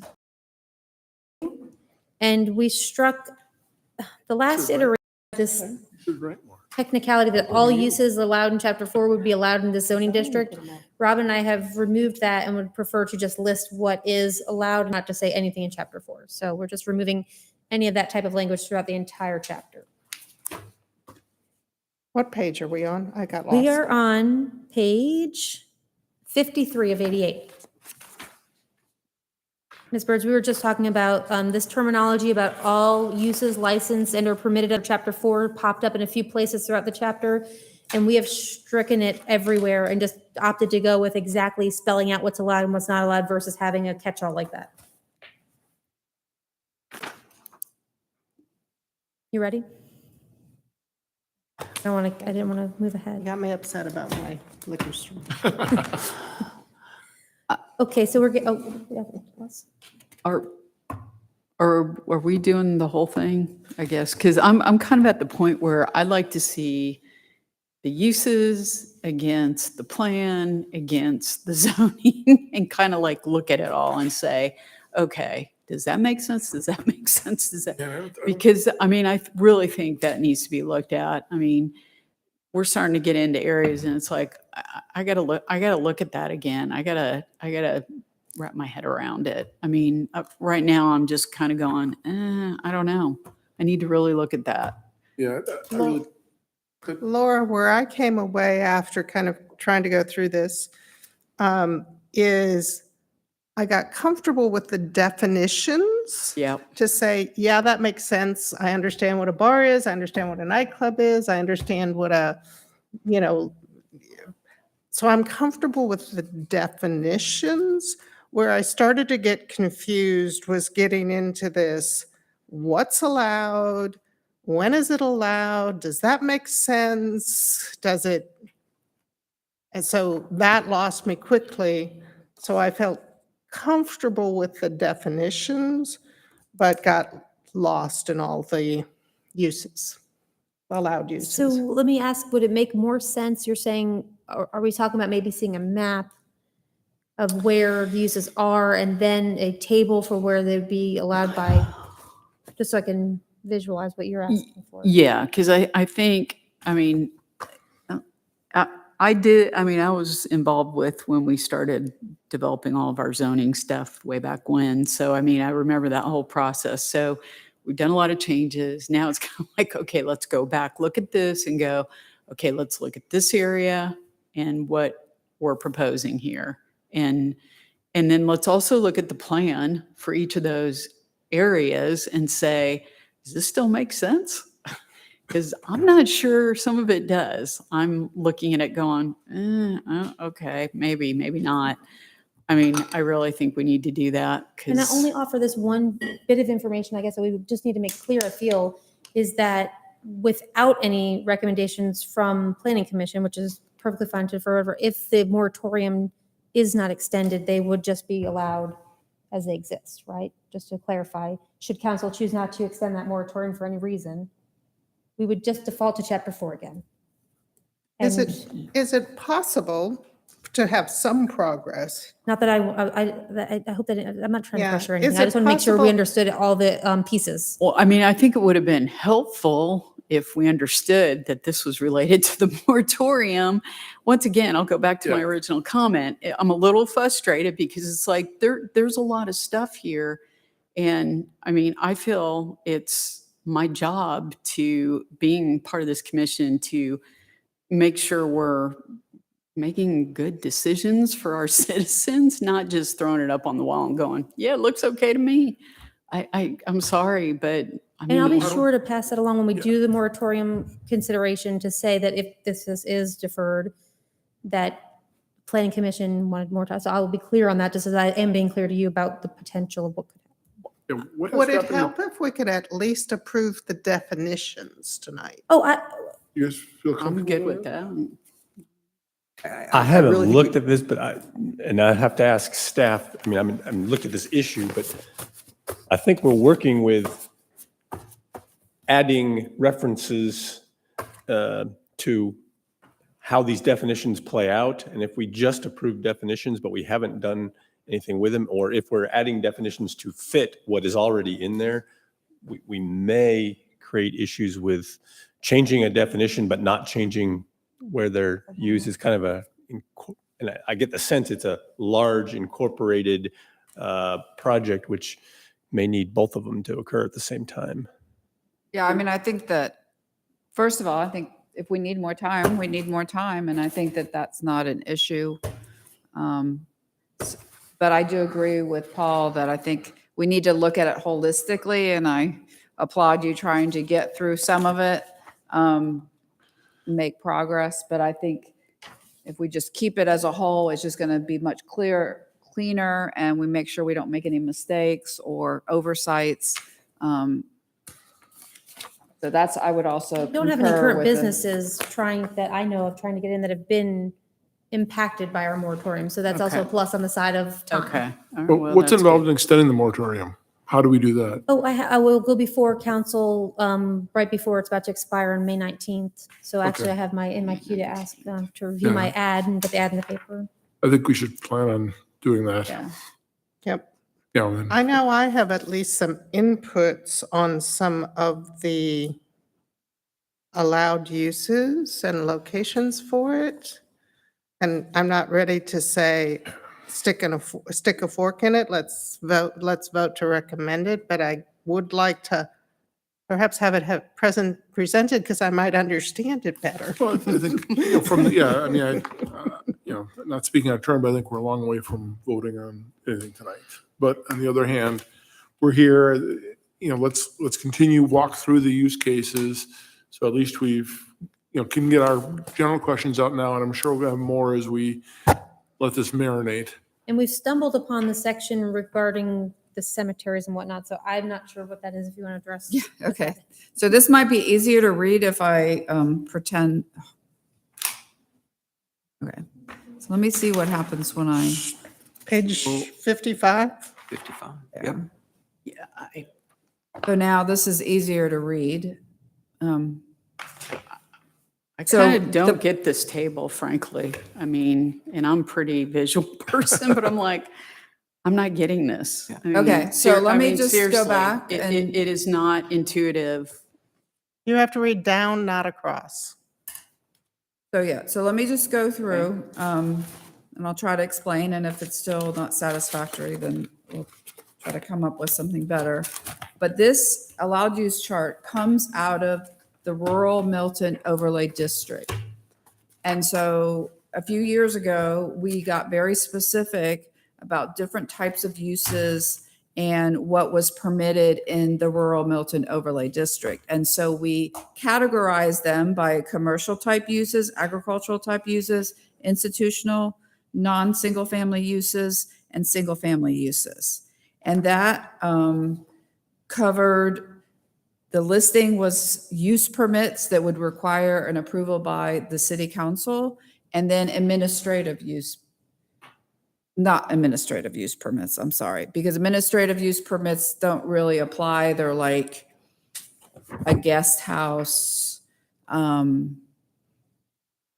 It used to be the special event permit will be taken away. So we never contemplated administrative permits to be in this listing. Okay. But there were some uses under, let's say, AG1 and C1, C1, certain uses that were by right. So let me just walk through this. And the reason we even got into it was not originally, but about 2 years ago, there was a section at the end. So let me put this back because you can see it better.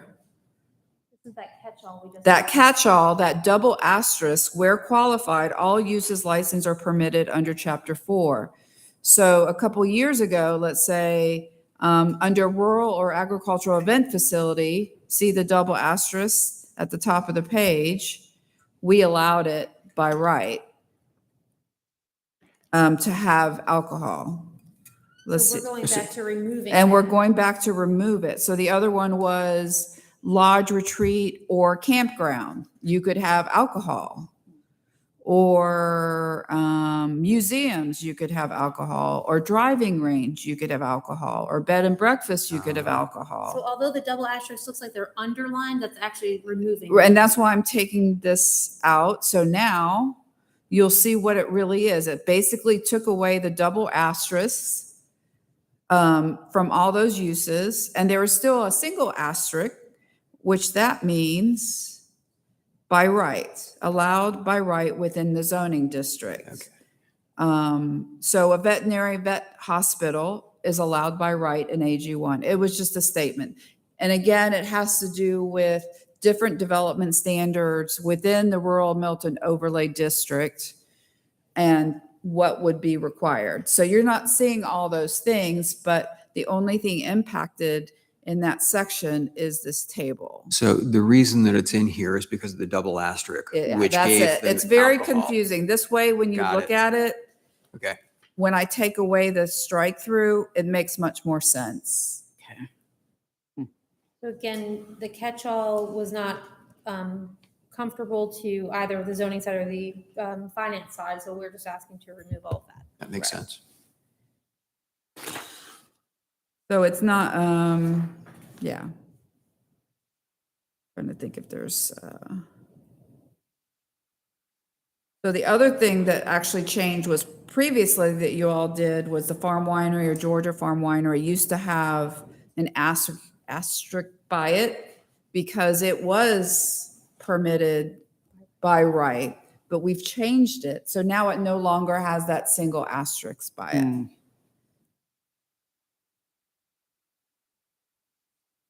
So does that help? So you're correct, Commissioner Birds, that you look vertically at each use and what is permitted. You don't look across. And strike out all the double asterisks. Right, and when I accepted, quote unquote, accepted it. It looks like an under. Yeah, it makes it, Where'd I go? I don't know. There you go. Okay, there you go. Yeah, for some weird reason, it looks like we're like really underlining it.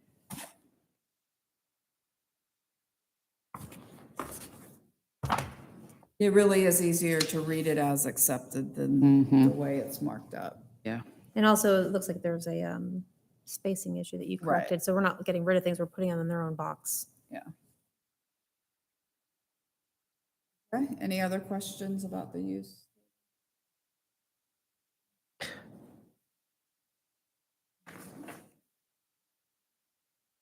So for a moment, we may want to go look at the other two use tables while we're in the use table mind frame and then come back to these standards if everyone is comfortable with that. Sure. And again, if anyone sees a definition they'd like to go over again, we'll be happy to. I don't want to act like we're just ignoring Look at that. that, it'll give you, well. Don't look I'm at almost this. there. Okay. So crabapple form-based code. We had a recommendation from the CZIM that it was unclear to some that a blank meant it was not allowed. So we're adding the language here that if the box is blank, that means that it is a not allowed use. So that's clarified. And coming down the tier of the changes in red, we would be adding this concept of general retail with consumption on premises. Again, it would be by a use permit in T4 open and T5 within the crabapple form-based code. Clarifying that it's restaurant, full service, so we can distinguish it from limited food service. And those again are by right. The restaurant limited food service would only be allowed by use permit in T4 open and T5. Adding that new terminology for an off-premises beer or wine retailer or store by right in, is that T4 open and T5? Off-premises distilled spirits retailer or store going from what used to be called a liquor selling establishment and going from what was a warrant to a use permit. I don't know where my W's went. Actually, the off-premises beer Wasn't allowed here? includes T4 open, and T5. But we changed it when we did this. I thought we got rid of that section.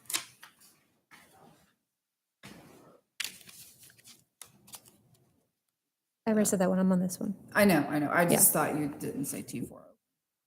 And then off-premises retail beer or wine with consumption on premises, again, if you'd like to consider entertaining that, that would now be by a use permit in T4 open and T5. Again, bar or nightclub, not allowed in any zoning or transect zones within crabapple form-based code, and striking that catch-all of where qualified all licenses and permits as under chapter 4. Manufacturing.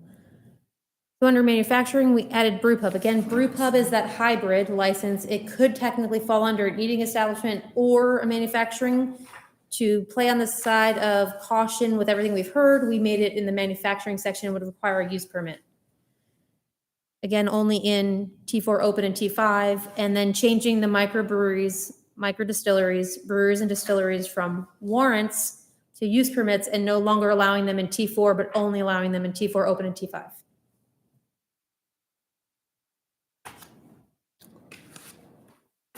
That is the end of the changes to the use table in Crabapple. So let's stop here and see if anyone has any feedback or things they'd like to maybe see different in this downtown area. I think you guys did a good job, moving everything to the use permits. 'Cause again, the warrants, those never saw the light of day again, so I think we may be making council's life a little tougher, but who cares? No, I You think. guys get to hear it too. It comes through here. Oh, ours too? Well, Giving then wait, yourself let me work as rethink well. this. I might be before you a lot more now. No, I think, I'm gonna have to give this job to somebody. yeah. No, And I think again, the that's- one other change would be that those breweries and distilleries and micros would no longer be considered under T4. That is I just want to clarify and point that out because that is something that when Robin and I looked at T4, thought maybe that type of use wouldn't be really fitting in there. Because it's more, even though it's transitional, it tends to be more residential. Mhm. No, I like what you guys have done. Any other comments?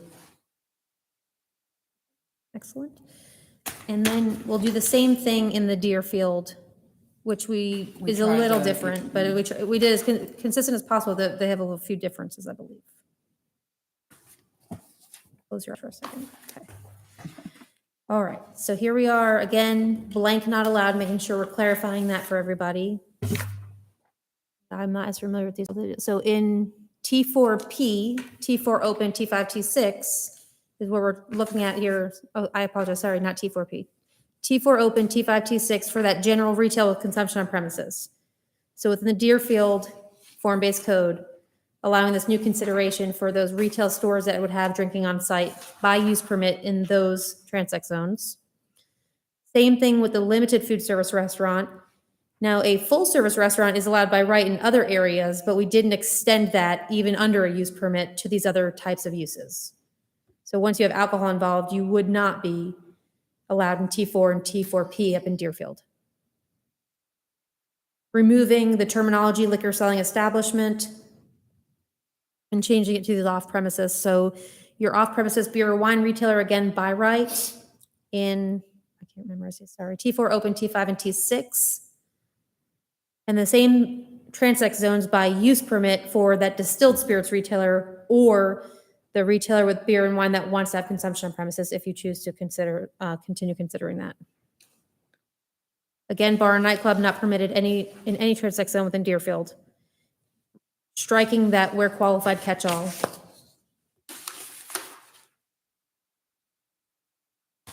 And again, in the manufacturing, adding the brew pub under a use permit and having the microbrews, microdistilleries, brews, distilleries in those transect zones that we've been talking about as a use permit only and removing that warrant. And that is the end of that. So hopefully, I know it seemed like a lot, but hopefully that clarifies a little bit of what was going on, and we can get, I don't know if we want to get to tonight or not, but the actual conditions may be a separate conversation. But that's at least the definitions and where they'd be allowed. I think that's a good start on tying it together, as I think Laura was pointing out. Now we've got the areas, so we can start, what does that really mean to those areas? I think And at that's, least now that would at least guide that it would need a use permit, and then whether or not we have those use permits ready, you'd fall into that same caveat we had with the indoor auditorium potentially that you have. right. So I think we're just getting an understanding of what they are now, and next time getting an understanding of what that really means to the various areas. And tie it back to the conference. An acceptable but not necessarily yet the use permit conditions that still don't all or nothing. Are you suggesting, can they vote on something tonight? Is that your question? Is that the purpose of the question? I'm wondering if they wanted to, could they recommend those definitions and those use, transect zones and use areas and everything, but not have the actual use permits ready yet? Conditions. The weird one. I mean, I don't think that's a, I don't know if that's where they want to go, and I don't know that it's ideal. I mean, theoretically, you could say you must have a use permit, and if you don't have a use permit, you can't do it. I mean, All the options, we could also just defer the whole thing, but just want to make sure. Can we discuss pages 57, 58, and 59? Oh, I didn't, I thought we wanted to stop. Okay, if you, I'm ready to go if you Yeah, want. no, I want I- to give my input. Yeah, let's get Oh, those I'm out. sorry. I was getting the feeling that you guys were like, Oh, I wrap think we it can throw up. questions on those areas too. All right, we're ready. Okay. You don't have to read them to me, but, yeah. So when we originally considered these to be under a warrant, Robin had drafted some of the conditions, and we've now changed them basically the same conditions if they were by a use permit. So this is more of Robin's expertise area because they are zoning related, so I'm gonna hand it over to Robin. So we also want to make sure that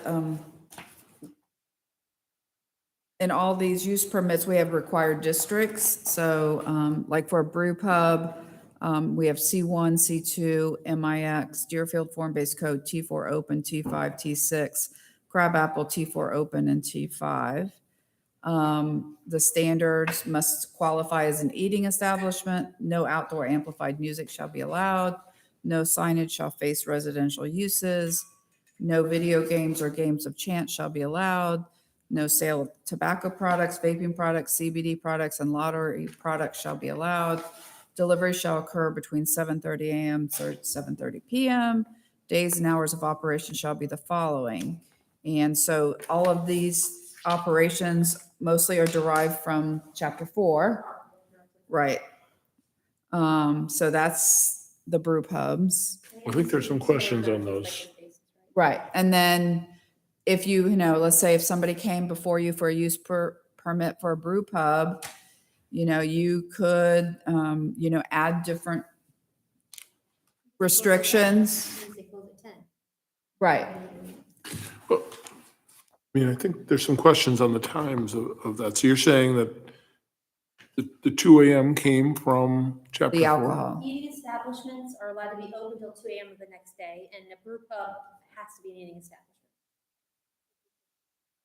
But we could make it midnight. Okay, I have a couple questions. You could leave it as is, and then each one that comes as well, and then, yeah, you could do any of those different ways. So we can be more restrictive than the alcohol ordinance from the timing standpoint. Yeah, because it's a use. So with brew pubs, we could make that 10 Midnight. o'clock or match the other restaurants. Right. The other restaurants aren't 2 a.m. They're not typically open that long, but they're I'm saying they're permitted. authorized to be, if you're a full-service restaurant in the city of Milton today, you're authorized to be open until 2 a.m. of the next day. For a limited food service restaurant, going forward, outside of the one that has been quote-unquote authorized to retain their 2 a.m. status, it would be, I believe it's 11. Why on the next page are we allowing microbreweries and so forth to be open till 2 a.m.? Microbrew, so, 2 a.m. Yeah, we're just going through. we can get The to brew that. pubs, we could make that 10 if we wanted to, or match the other things, but because it's an eating establishment, it lacks that.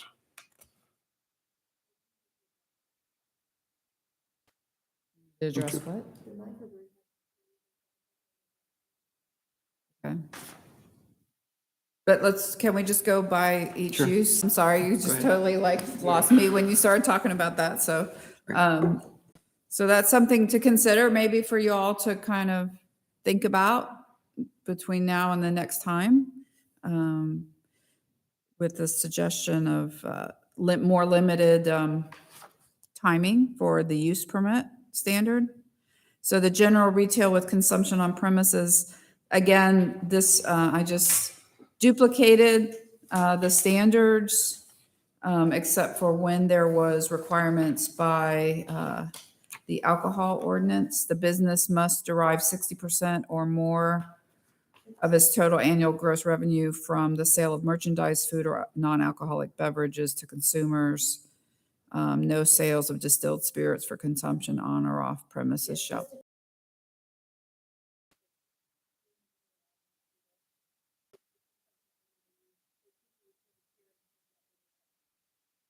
So if we wanted to add the restriction that the on-premise consumption be less than 25% of the total, would this be the best place to add it?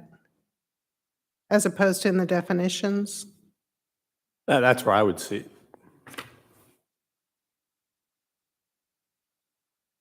The definitions would still have 60. Yeah, though, we- wouldn't it? Well, yeah. But this would be, I This will would be the say, use, because they all go through a use permit. okay. when it comes back again, we may fiddle with putting stuff from the definitions into the use permit, depending on what we wind up with. Not need to live in the definition if it's very clear in the standards as well. Right. We're just erring on the side of overly cautious by placing it everywhere at this time. Mhm. And that is appreciated, yes. So, Okay. Liquor package store.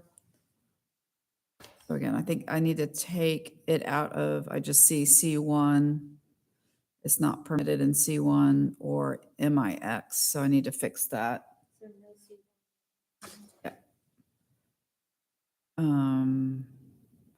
Deerfield form-based code T4 open, T5, T6, the same. And that's Deerfield, and then Crabapple is T4 open and T5. Standards, they're all the same, shall be the following, which comes out of the alcohol ordinance requirements. not to get us down a different rabbit hole, but how do these times correspond with like Alpharetta and Roswell? I don't want to be known as the late night liquor run place, right?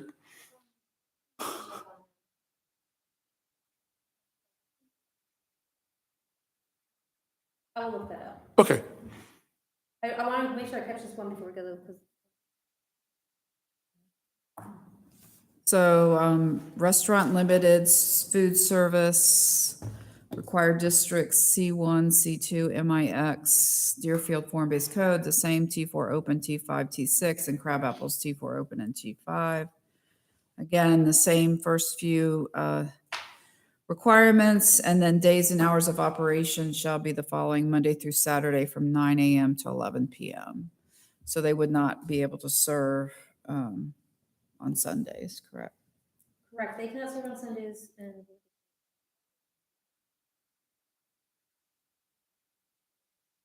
That was the limited service restaurants you were talking about? I'm sorry, what? That was the limited service? Billy Allen's is open till 2. So that was, He's he's special. grandfathered by law in chapter 4, any establishment that received their permitting and licensing prior to the certain date they set has the rights to the rights they were granted under their original license. That's that one establishment. Any new ones that come in will have these hours, both in chapter 4 and if you choose to use this use. and we can put the condition they have to have a piano. What is, when it says here, no outdoor amplified music, what constitutes? After that one. Yeah, I'm just using that as a reference here. So it doesn't matter whether it's live or whether it's recorded, if it's amplified and if it's out, it's being, if the source is outside and it's amplified. If they have their band inside and they have a garage door that opens up and no speakers outside, but they've got speakers very close to the opening, how do we handle that? So then it would kick back to the noise ordinance. Noise ordinance. Yes. Okay. Thanks. Hours only related to consumption on premises? I think just in general, or even for They package. have different sections for every single type, like private clubs have their own hours, liquor stores. But consumption on premises, 2 a.m. Actually on-site drinking and again, they have a little bit different rules. They have those eating establishments, full-service restaurants. They have some 60/40 type things. They have special rules in their downtown district that would take a long time to get into, but on-site consumption on premises, 9 a.m. to 2 a.m. of the following day is a standard for Alpharetta. And what about their liquors, their off-premise distilled spirits retailer or store? Package liquor, package licenses, 12:30 p.m. to 11:30 p.m. on Sunday, 9 a.m. to 11:45 Monday through Saturday. So that's what ours is. They're pretty, right? I think that a lot of them are very similar. So one of my concerns, and grew up in a town that had a brewery, so got a little bit familiar with this. Breweries, you can produce a lot of wastewater. For every barrel of beer, it takes 10 barrels of wastewater to produce that 1 barrel of beer. And the wastewater is particularly difficult to do. So in doing a little bit of research when it came to breweries, the recommendation by those people in that industry on the question of how do I put a brewery on my septic system, the answer was don't even think about it. Because the type of effluent that's put out between the acidity level and the ingredients are a recipe for disaster because there's a lot of yeast, there's other sort of things. And they said that it is just totally incompatible with a septic system. So I would like to see us put a restriction on brew pubs, which are going to do some manufacturing on site, and microbreweries, microdistilleries, breweries, and distilleries, that they must be on county sewer. Also, you said the brew pub? The brew Yeah, pubs because as that's a well, brewery, because right. the It's a brewery. breweries are the worst. Distilleries aren't great, but not as bad. And basically what I could see on farm wineries was nothing, not much of anything on there. But the type of, there's a lot of water that gets used in making beer. And the recommendation point. is not on septic. Yeah, sounds good. Probably not something that most other municipalities Wouldn't have to deal with. with. Yeah. But in doing a little bit of research, I grew up in Iowa, and in Iowa, you see lots of farm wineries in the middle of nowhere, but not a single brewery because the septic can't handle it. Okay, I think we're talking about microbreweries. Ron's point was, why do those have open till 2? Because they're not a full eating. No, they're not. They're Okay, not. okay. I'm looking it up right now to make sure we can correct that. Okay, What was I think it that? was a cut and paste. good catch, Ron. Microbreweries, yeah.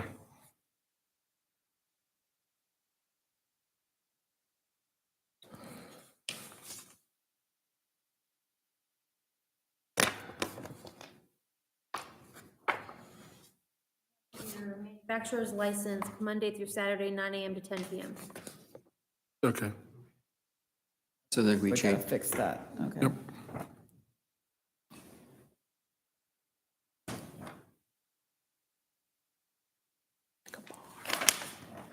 Okay.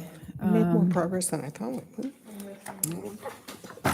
And then off-premises retail beer or wine with consumption on premises.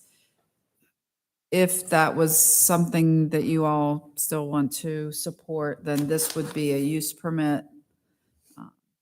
Again, the same requirements, deliveries, the days and hours of operation would be Monday through Saturday, 9 a.m. to 10 p.m. Primary purpose of the business must be related, and we can fix that to Was in be, Milton Wine and Crystal, but they're no longer in business. We don't have any currently in Milton. right. And I think this is one of the uses that we're looking at, probably not. Yeah, depending on your feedback, yeah. I know it was a topic of concern the last joint work session. So. And that's it for the use permits. Okay. So.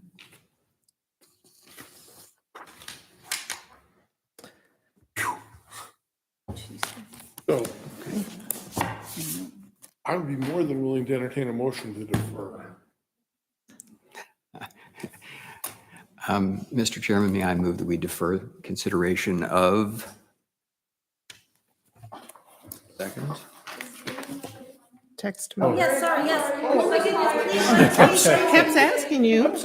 Because I asked before about public comment. I know, and I remembered, and then you were quiet as a mouse. And they said that they had talked beforehand. I'm so sorry. We should have done that Yeah, I hours can, ago. yeah. No, she wanted to speak at the end. Exactly. No, she wanted to speak at the end. We almost forgot about it. Yeah. Thank you for your patience. No, I'm sorry, it's too late. You've sat here for 4 hours and I'm not gonna let you go. I'm back next week. Yeah, I'm sorry, you missed your window. I'm so sorry. Who's running the show anyway?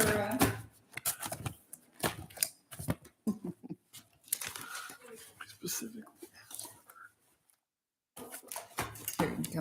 She had all of this. Oh, wow. We should Good have asked evening, you this question. Commissioners.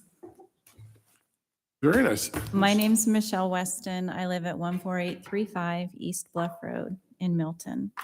And it's been a long meeting, so I will be brief. I wanted to go last because I picked up at the beginning of the meeting that many changes had happened, and I realized I was working off of an original copy of the packet you got, and you had got an updated copy I hadn't seen. I didn't want to be redundant and make comments on things.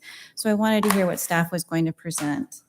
And I have just a few comments. The first thing is Commissioner Nolte, or Commissioner Council, no, Commissioner, Mr. Nolte, you had asked about a chart, and another resident who has been following this issue closely, her name is Mary Kronk. She couldn't be here tonight. She just checked around. This is not, what's in this chart is not what is permitted by neighboring city codes. She just looked at various establishments in neighboring places to see what their hours were. So it's probably pretty darn close. Yes, well, I mean, What's authorized is the 2 a.m., but they're not staying open that late is what I think is being Okay. clarified. which could either be by their choice, because that's what fits for their business, that's what's profitable, or it could be that they, whatever permit they have perhaps was granted with conditions limiting hours. So I don't know the case. I just wanted to share this information because you had asked Perfect. No, this is good. 'Cause again, what's happening in other areas with similar establishments. So I wanted to provide that. First of all, just listening and looking at all of the work that has gone on, I wanted to express my appreciation to city staff Mhm. because I can tell a lot of time and effort has gone into this. I think in speaking with Mary, she wanted to be here tonight but couldn't. They're traveling. Mary has an eagle eye, and she was concerned about inconsistencies between the definitions. And I think staff has worked tremendously to address most, if not all of those. So I'm appreciative of that time and effort. I also appreciate the clarifications, for example, on the charts. I like that they are now going to include some language saying if the space is blank, that specifically means it's not allowed. Before, I shared Mary's concern that that could be interpreted as ambiguous and people might argue that or be confused, and it might cause the city problems down the line. I also wanted to express to you all, I appreciated the comments to consider all of this and all of its moving parts in the context of the 2040 comprehensive plan. As a resident, that's important to me. So I appreciate the thoughts you shared on that. And I hope that the Planning Commission will do that. This is not its own little bubble. And I also liked what you talked about coordinating among the various boards and bodies in our city government. You are not islands. You all do need to communicate and have the same information and be working from the same game plan. So thank you for that. So along with that, I support taking the time. I'm hopeful that the city council would agree to extend the moratorium if necessary. Let's get this right. By trying to rush it through, there's a lot of moving parts here, and trying to rush it through, that's how there will be inconsistencies and mistakes and gaps. So let's not do that. Let's get it right the first time. It's worth it. There was one, again, lots of moving parts. I may have missed this. One concern, and Mary saw this, I'm just kind of her emissary on this. In the draft code that you were just showing, Robin, toward the end of the presentation here, and I'm just looking, for example, at section 64-1851. It says, subpart A, required districts C1, C2 mix. Yeah, so we're going to work through those, to make sure Okay. that they're correct. so. Okay, well, I think the concern that Mary noted was that in the executive summary that was again provided with the original packet, in the executive summary under C1, it says that those things are not permitted. Right, so So we will You're going to clean that rectify up? it, yes. Okay, terrific, you're on it. And just on a personal note, I wanted to address the category of limited food service establishments. This is a concern for me as a resident because, as was very clearly stated here, bars and nightclubs are not permitted, very explicitly not permitted. And I believe, if my understanding is correct, the alcohol sales to food sales ratio in the definition of a bar is 75 to 25. And now for limited food service establishment, the ratio is 70 to 30, which is oh so close. I appreciated hearing that the city police department is working on enforcement and that the city staff is going to provide information, specific information on the process for reviewing and assessing to make sure that these limits are being complied with. But it makes me a little nervous, frankly, and is not quite my comfort level. I know I'm one individual in the community, but that's all. I would just note those are nearly identical for your consideration to keep in mind moving forward in considering where to allow things and what to allow. So that's all I have to say. I want to thank all of you because I know you've spent several hours of your evening here tonight, as well as your hours in reviewing all of the information previously. I so appreciate it.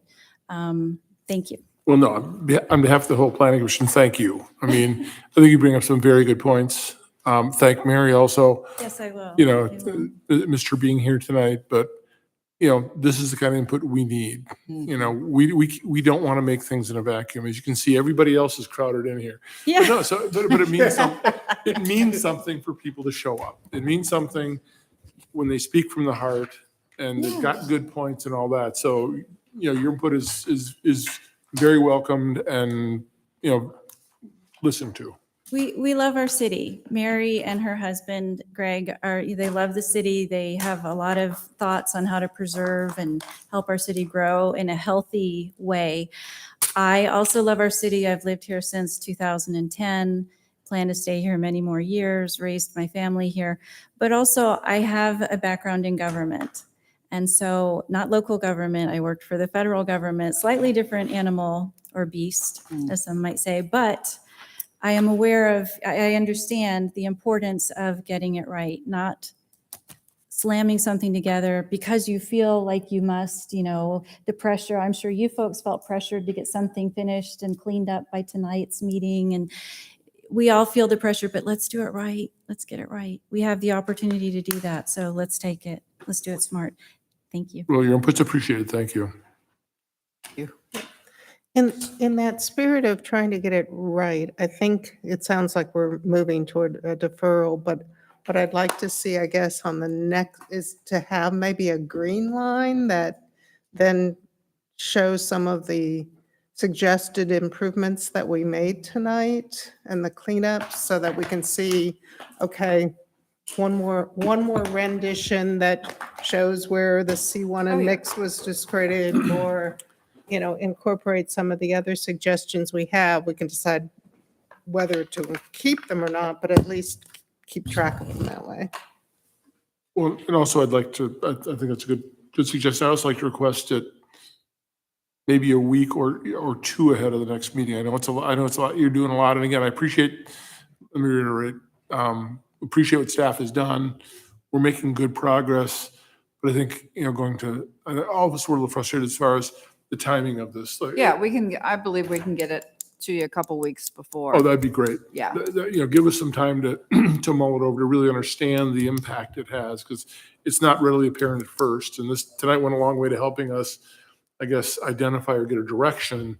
Now it's putting all the smaller pieces in place make it work. And yeah, if we could have it, 2 weeks ahead of time, that'd be outstanding.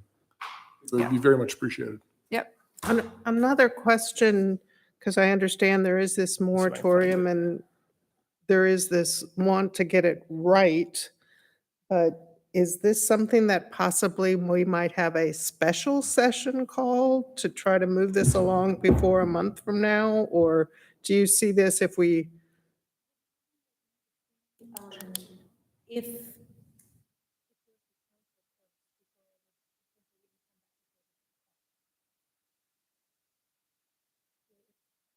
get a clarification that if there was a deferral, could council still have a vote without requirement of coming back before here, or does it have to?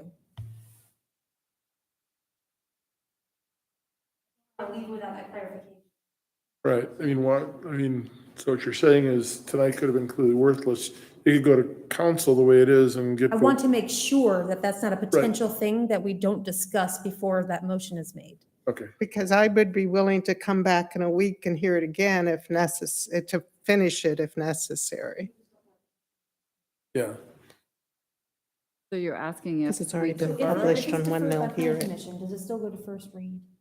No, Zoning no. agenda to the, Pardon? No, it just deferred to the next planning meeting, But planning then all of commission our good meeting. Ideas don't get in. And then everything moves, Okay. the schedule moves. I just wanted to make sure that that was Yeah. the case. No, so yeah, no, that's- that doesn't take a big before that. Okay, that's all I was No, asking. it does, anytime we've deferred anything, it's just come back to you all, and then the schedule gets moved out for the council, yeah. Perfect. I thought you Sorry, were, didn't can't create do that. confusion, I just wanted to make sure. Okay, great. I still have that, yeah, we'll do that. That's a separate item. So I guess now I'd be delighted to entertain a motion for deferral, motion on this?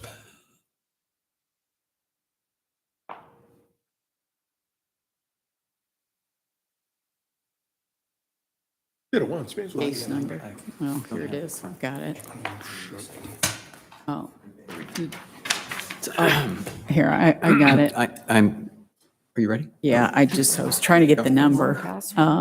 That's Yes, I'm making a motion to defer until the next planning commission meeting. Item RZ 22-03, a text amendment to chapter 64 as it relates to alcohol. Second, Okay, so Commissioner Weinsong made the motion and all four of us seconded. Judy seconded. So all those in favor of deferral, say aye. Aye. Unanimous.